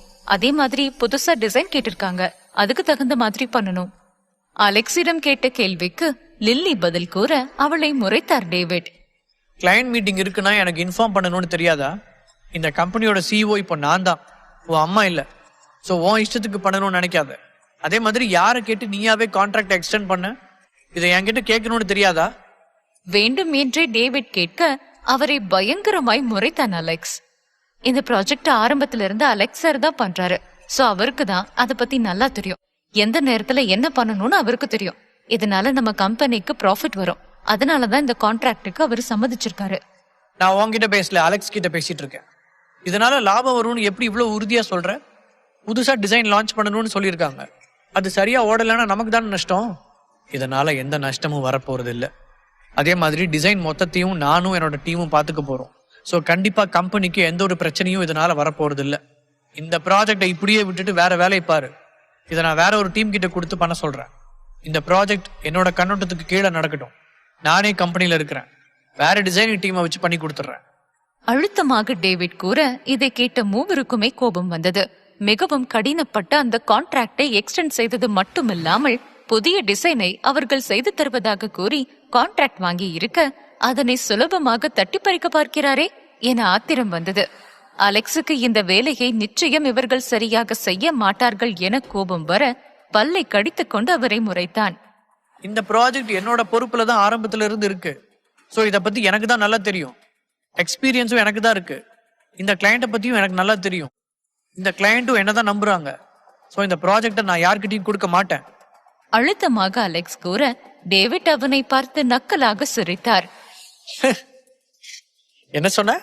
இந்த கிளையண்ட் உன்னை நம்பிதான் இந்த ப்ராஜெக்டை கொடுத்தாங்களா? நம்ம கம்பெனிக்கு வர ப்ராஜெக்ட் எல்லாமே நம்மளுக்கு இருக்கிற ரெப்யூட்டேஷனை வச்சுதான் கொடுத்துருக்காங்க. உன்னை மட்டுமே நம்பி யாரும் எதுவும் பண்ணல. ஸோ வெட்டியா பகல் கனவு காணாத. நான் சொன்னதை மட்டும் செய். இந்த ப்ராஜெக்டை விட்டுரு. இதை நான் உனக்கு ஒரு சிஓவா ஆர்டர் போடுறேன். அழுத்தமாக கூற பல்லை கடித்தான் அலெக்ஸ். உங்களால முடிஞ்சதை பண்ணிக்கோங்க. இந்த ப்ராஜெக்ட் நான் அப்படியே டிராப் பண்ண மாட்டேன். இதை நான் தான் செஞ்சு முடிப்பேன். என்ன பதவியிலிருந்து தூக்குறதுக்கு உங்களுக்கு எந்த ரைட்ஸும் கிடையாது. ஸோ என்ன பண்ண முடியுமோ அதை பண்ணிக்கோங்க. திமிராக கூறிவிட்டு அலெக்ஸ் அங்கிருந்து வெளியே செல்ல லில்லியும் ஆல்வினும் அவரை பயங்கரமாய் முறைத்தார்கள். உங்களால இந்த மாதிரி ப்ராஜெக்ட் எடுக்க முடிஞ்சா நீங்களே எடுத்து பண்ணுங்க. அதை விட்டுட்டு அலெக்ஸோட உழைப்பை திருட பாக்குறீங்க. கடுப்புடன் கூறிவிட்டு அங்கிருந்து சென்றான். டேவிட்டுக்கு பயங்கர கோபமாக இருந்தது. இவனை இப்படியே விட்டு வைக்க கூடாது என நினைத்தவர் அவரின் திட்டத்தை இப்பொழுது செய்ய முடிவெடுத்தார். அலெக்ஸும் மற்றவர்களும் கம்பெனியில் வேலைகள் பார்த்து கொண்டிருக்க டேவிட் அங்கிருந்து கிளம்பி நேராக பிரெண்ட் இருக்கும் வீட்டிற்கு சென்றார். மருத்துவமனையிலேயே நாள் முழுவதும் பிரெண்டை இருக்க வேண்டாம் என கூறிவிட பிரெண்ட் வீட்டிலிருந்து அவரின் வெளிநாட்டு பிசினஸ்களை பார்த்து கொண்டிருந்தார்.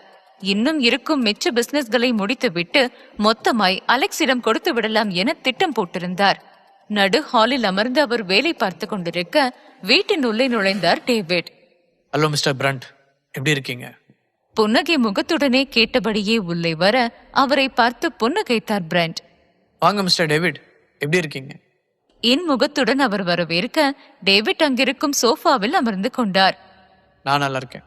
மரியா சீக்கிரமாவே குணமாயிருவாங்கன்னு நம்புறேன். அப்புறம் உங்ககிட்ட ஒரு முக்கியமான விஷயத்த பேசிட்டு போக தான் நான் இங்கே வந்தேன். என்ன விஷயம்? கம்பெனியில் இப்போ என்ன நிலைமை ஓடுதுன்னு உங்களுக்கு நல்லாவே தெரியும். மரியா இல்லாததுனால என்னைய அடுத்த சிஇஓவா போட்டுட்டாங்க. ஸோ இப்போ ஒட்டுமொத்த பொறுப்பையும் நான் பார்த்துக்க வேண்டியது இருக்கு. போர்ட் ஆஃப் டைரக்டர்ஸ் எல்லாரும் என்னதான் நம்புறாங்க.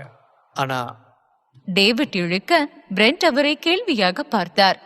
அலெக்ஸுக்கு நான் சிஇஓ ஆனது பிடிக்கலன்னு நல்லாவே தெரியுது. ஆனா என்ன பண்றது? போர்ட் ஆஃப் டைரக்டர்ஸ் எல்லாரும் என்னதான் இருக்க சொல்லியிருக்காங்க. அதே மாதிரி கம்பெனியில் அலெக்ஸ் எந்த ஒரு மீட்டிங்லையும் கலந்துக்கிறது இல்லை, நாங்கள் சொல்றதையும் கேட்கறது இல்லை. அவனாதான் ஒரு முடிவெடுத்து பண்ணிட்டு இருக்கிறான். அலெக்ஸ் என்ன பண்ணாலும் அதுக்கு ஒரு அர்த்தம் இருக்கும். தன் மகனுக்கு ஆதரவாக பிரெண்ட் பேசிட அதில் டேவிட்டுக்கு எரிச்சலாக இருந்தது.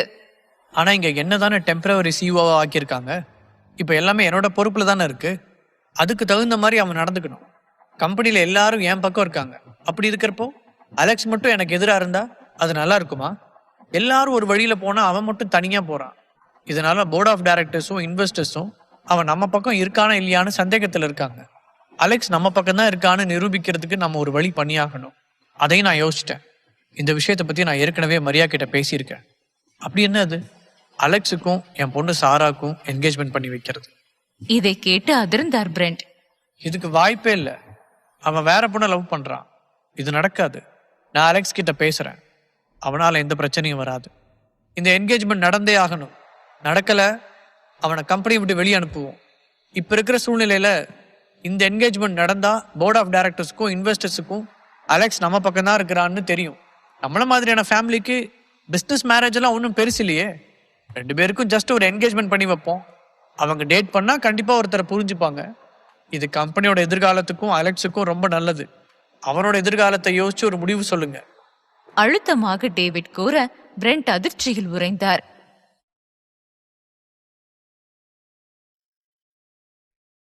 Episode number 10. டேவிட் கூறியதை கேட்டு அவரை அதிர்ச்சியாக பார்த்தார் பிரெண்ட். என்ன பேசுறீங்க நீங்க? அதை எப்படி அலெக்ஸுக்கும் உங்க பொண்ணுக்கும் என்கேஜ்மெண்ட் பண்ணி வைக்கிறது? அது நடக்காத விஷயம். ஏன் நடக்காது? நான் சொன்னா என் பொண்ணு கேட்பா. ஸோ இந்த என்கேஜ்மெண்ட் பண்ணி வச்சா கம்பெனியோட இன்வெஸ்டர்ஸுக்கும் போர்ட் ஆஃப் டைரக்டர்ஸுக்கும் அலெக்ஸ் நம்ம பக்கம் இருக்கிற நம்பிக்கை இருக்கும். அலெக்ஸ் நான் சொல்றதை கேட்க மாட்டாங்கிற ஒரு எண்ணத்திலேயே அவன் ஏதாவது பண்ணிடுவானோன்ற பயத்தில் இருக்கிறாங்க. ஸோ நம்மளோட போர்ட் ஆஃப் டைரக்டர்ஸுக்கும் இன்வெஸ்டர்ஸுக்கும் நம்ம தானே நம்பிக்கையை கொடுக்கணும். அப்போ அதுக்கு தகுந்த மாதிரி தானே நம்ம பண்ணணும். இதனால கம்பெனியோட நல்லதுக்காக தான் சொல்றேன். அதுவும் இல்லாமல் மரியா கிட்ட இதுக்கு முன்னாடியே இதை பத்தி பேசியிருக்கிறேன். அப்போ மரியா கொஞ்ச நாள் போட்டும் அப்படின்னு தான் சொல்லியிருக்கிறான். அவளுக்கும் என் பொண்ணை பத்தி நல்லாவே தெரியும். நாங்கள் 2 பேரும் பிஸ்னஸ் ஆரம்பிச்ச காலத்துல இருந்தே ஒன்னா இருக்கோம். அதனால என் பொண்ணு சாராவையும் அவளோட பொண்ணு மாதிரி தான் பாக்குறா. ஸோ மரியா கண்ணு முழிச்சு வந்ததும் சாரா தான் அவளோட மருமகள்னு தெரிஞ்சா கண்டிப்பா ரொம்ப சந்தோஷப்படுவா. கண்டிப்பா இந்த விஷயத்தினால அவள் வருத்தப்பட மாட்டா. நீங்க அவளை பத்தி யோசிக்கிறதா இருந்தா இதுதான் அவளோட முடிவா இருக்கும். நமக்கு இப்போ கம்பெனியை காப்பாத்துறது தான் முக்கியம். அதுக்காக நீங்க யோசிச்சு பாருங்க. இல்ல மிஸ்டர் டேவிட், இது சரிப்பட்டு வராது. எப்பவுமே மரியா அலெக்ஸ் விருப்பத்துக்கு எதிராக எதுவும் பண்ண மாட்டான். அலெக்ஸ் வேற ஒரு பொண்ணு விரும்புறான். ஸோ இந்த என்கேஜ்மெண்ட்டை பத்தி விட்டுருங்க. நான் வேணும்னா அவங்ககிட்ட கம்பெனியில ஸ்மூத்தா இருக்க சொல்லி பேசுறேன். அதனால எந்த பிரச்சனையும் வராதுன்னு சொல்றேன். நான் இங்க பொறுமையா பேசிட்டு போறதுக்காக வரல. இந்த என்கேஜ்மெண்ட் ரொம்ப முக்கியம். இது நடந்தே ஆகணும். இது மட்டும் நடந்தா நம்ம கம்பெனிக்கு இன்னும் நிறைய ப்ராஜெக்ட்ஸ் கிடைக்கும். பெரிய பெரிய கம்பெனி கூட டீலர்ஷிப் வச்சுக்கலாம். இந்த பிசினஸ் உலகத்துல அலெக்ஸுக்கு இன்னும் சரியான அடையாளம் எதுவுமே இல்லை. ஆனா இதே என்னோட மருமகனை அவனை இந்த உலகத்துக்கு நான் அறிமுகப்படுத்தினா அவனோட அடையாளம் வேற விதமா இருக்கும். ஸோ இந்த என்கேஜ்மெண்ட் கண்டிப்பா நடந்தே ஆகணும். சாரி டேவிட், இந்த என்கேஜ்மெண்ட் நடக்காது. அலெக்ஸுக்கு விருப்பம் இல்லாததை நான் பண்ண வைக்க மாட்டேன். அதே மாதிரி அவனோட அடையாளத்தை அவனே உருவாக்கிக்குவான். நீங்க பண்ணணும்னு அவசியம் இல்லை. அப்ப ஒட்டுமொத்த போர்ட் ஆஃப் டைரக்டர்ஸும் சேர்ந்து அலெக்ஸை கம்பெனியை விட்டு துரத்திட்டா பரவாயில்லையா? நக்கலாக டேவிட் கேட்க அவரை திகைப்புடன் பார்த்தார் பிரெண்ட். என்ன சொல்றீங்க? இதுக்கும் அதுக்கும் என்ன சம்பந்தம்? உங்களுக்கு சரியா புரியல. எல்லா இன்வெஸ்டர்ஸும் என் பக்கம் தான் இருக்கிறாங்க. ஸோ நான் சொல்றதுதான் கேட்பாங்க. அலெக்ஸ் இருக்கிறது அவங்க யாருக்குமே பிடிக்கல. ஏன்னா அவனோட எண்ணம் வேற விதமா இருக்கு. எங்களோட எண்ணம் வேற விதமா இருக்கு. ஸோ நான் ஒரு வார்த்தை சொன்னா போதும், அலெக்ஸை கம்பெனில இருந்து தூக்கிடுவாங்க. அதுக்கப்புறம் எப்ப மரியா கண்டுமுழிச்சு வராலோ அப்பதான் அலெக்ஸால திரும்ப வர முடியும். ஒன்னு அலெக்ஸை கம்பெனியை விட்டு துரத்தி அடிப்பாங்க, இல்ல அவன் போக மாட்டேன்னு பிடிவாதம் பண்ணா ஒட்டுமொத்த ஷேர் ஹோல்டர்ஸும் சேர்ந்து அவனோட ஷேர்ஸை பறிச்சுக்கிட்டு அவன் மூலியமா வர ப்ராஜெக்ட் எல்லாத்தையும் மொத்தமா டெஸ்ட்ராய் பண்ணிடுவாங்க. இந்த அளவுக்கு பிரச்சனை பெருசா போகும்னு விரும்ப மாட்டீங்க நம்புறேன். ஸோ உங்க பையன்கிட்ட பேசி ஒரு நல்ல முடிவா சொல்லுங்க. நான் போய் என்கேஜ்மெண்ட் வேலையை பாக்குறேன். அழுத்தமாக என்கேஜ்மெண்ட் நடந்தே ஆக வேண்டும் என்ற திமிருடன் கூறிவிட்டு அங்கிருந்து வெளியே சென்றார் டேவிட். பிரெண்ட் என்ன செய்வதென்று தெரியாமல் முழித்துக் கொண்டிருந்தார். ஒரு பக்கம் மகனின் காதல் வாழ்க்கை, இன்னொரு பக்கம் மனைவி ஆசையாய் உருவாக்கிய சாம்ராஜ்யம். இரண்டையும் எப்படி காப்பாற்றுவது என்ற தவிப்பில் மூழ்கி இருந்தார் பிரெண்ட். டேவிட் வெளியே செல்ல சரியாக அந்த நேரம் வீட்டினுள்ளே நுழைந்தான் அலெக்ஸ். டேவிட் வந்து செல்வதை பார்த்ததும் குழப்பத்தில் பிரெண்ட் பக்கம் வந்தான். என்னாச்சுப்பா? எதுக்காக அந்த ஆளு நம்ம வீட்டுக்கு வந்துட்டு போறாரு? கேள்வியாக அவன் கேட்க பிரெண்ட் ஆழ்ந்த யோசனையில் மூழ்கி இருந்தார். என்னாச்சுப்பா? பயங்கர யோசனையா இருக்கிற மாதிரி இருக்கு. அந்த ஆள் ஏதாவது பேசிட்டு போனானா? ஓ, நீ வந்துட்டியா? உட்கார் அலெக்ஸ், கொஞ்சம் முக்கியமான விஷயத்தை பத்தி பேசணும். என்ன விஷயம்ப்பா? ஏதாவது பிரச்சனையா? ஆமா அலெக்ஸ், உன்னை சுத்தி கம்பெனியில ரொம்ப பெரிய பிரச்சனை நடக்குது போல. நீ இதை பத்தி என்கிட்ட எதுவுமே சொல்லல. அதுக்குள்ள வந்து அந்த ஆள் எல்லாத்தையும் சொல்லிட்டு போயிட்டானா? விடுங்கப்பா, இதை நானே சமாளிச்சுக்கிறேன். அந்த ஆளால ஒண்ணும் பண்ண முடியாது. அப்படி இல்லை அலெக்ஸ், நீ ரொம்ப குறைச்சி எடை போட்டுட்டு இருக்க. அவரால் எதுவும் பண்ண முடியாதுதான். ஆனா அவர் பின்னாடிதான் மொத்த போர்ட் ஆஃப் டைரக்டரும் இருக்காங்க. ஸோ நீ அவருக்கு பணிஞ்சு போற மாதிரி தான் இருக்கும். நான் முழுசா பேசி முடிக்கிற வரைக்கும் கொஞ்சம் நிதானமா கேளு. உன்னோட அம்மா கண்ணு முழிச்சு வர வரைக்கும் கம்பெனி நம்ம கைவிட்டு போகாம இருக்கணும். இந்த மாதிரியான ஒரு சூழ்நிலையில உன்னையும் கம்பெனியை விட்டு வெளியில அனுப்பிட்டா திரும்ப கம்பெனி நம்ம கிட்ட எடுத்துக்கிறது ரொம்ப பெரிய கஷ்டமாயிடும். இந்த கம்பெனி உன்னோட அம்மா ரொம்ப கஷ்டப்பட்டு உருவாக்குனது. அதை ஈஸியா மற்றவங்க பறிச்சுக்க பாக்குறாங்க. அதை நாம விடக்கூடாது. நமக்கு இது கஷ்ட காலம்தான். அதனால கொஞ்சம் அமைதியா அடங்கி போறதுல எந்த ஒரு பிரச்சனையும் இல்லை. எல்லாமே உன்னோட அம்மா கண்ணு முழிக்கிற வரைக்கும் பொறுத்துக்கோ. அவ கண்ணு முழிச்சதுக்கு அப்புறம் இந்த பிரச்சனையை நாம சரி பண்ணிக்கலாம். அது வரைக்கும் அந்த டேவிட் கிட்டேயோ இல்ல மற்ற போர்ட் ஆஃப் டைரக்டர்ஸ் கிட்டேயோ பிரச்சனை பண்ணாம இரு. அப்பா, எனக்கு நல்லாவே தெரியும் இத்தனை நாளா எந்த ஒரு பிரச்சனையும் வரக்கூடாதுன்னு தான் நான் அமைதியா பொறுத்து போயிட்டு இருக்கேன். அது எல்லாத்துக்கும் அம்மாவை மனசுல நினைச்சுதான் அமைதியா இருக்கேன். நடுவில் இவங்க தான் தேவையில்லாம பிரச்சனை பண்றாங்க. இவரால கம்பெனியை விட்டு என்ன அனுப்ப முடியாது. அதுக்கு ரைட்ஸ் அவர்கிட்ட இல்ல. அவர் சொல்றத கேட்கணும்னு எந்த அவசியமும் இல்லை. ஆனா அந்த ஆள் சொன்னது உண்மைதான். போர்ட் ஆஃப் டைரக்டர்ஸ் எல்லாமே எனக்கு எதிராக தான் இருக்காங்க. ஆனா அதை நினைச்சு நீங்க கவலைப்படாதீங்க. கூடிய சீக்கிரமே எல்லாருமே என்னோட கண்ட்ரோல்ல வந்துருவாங்க. இல்ல அலெக்ஸ், இது பிசினஸ் பாலிடிக்ஸ். எதை வச்சு டேவிட் எல்லாரையும் அவரோட பக்கத்துல இழுத்துக்கிட்டாருன்னு தெரியல. ஆனா நிச்சயம் உன் பக்கம் அவங்க அவ்வளோ சீக்கிரம் வர மாட்டாங்க.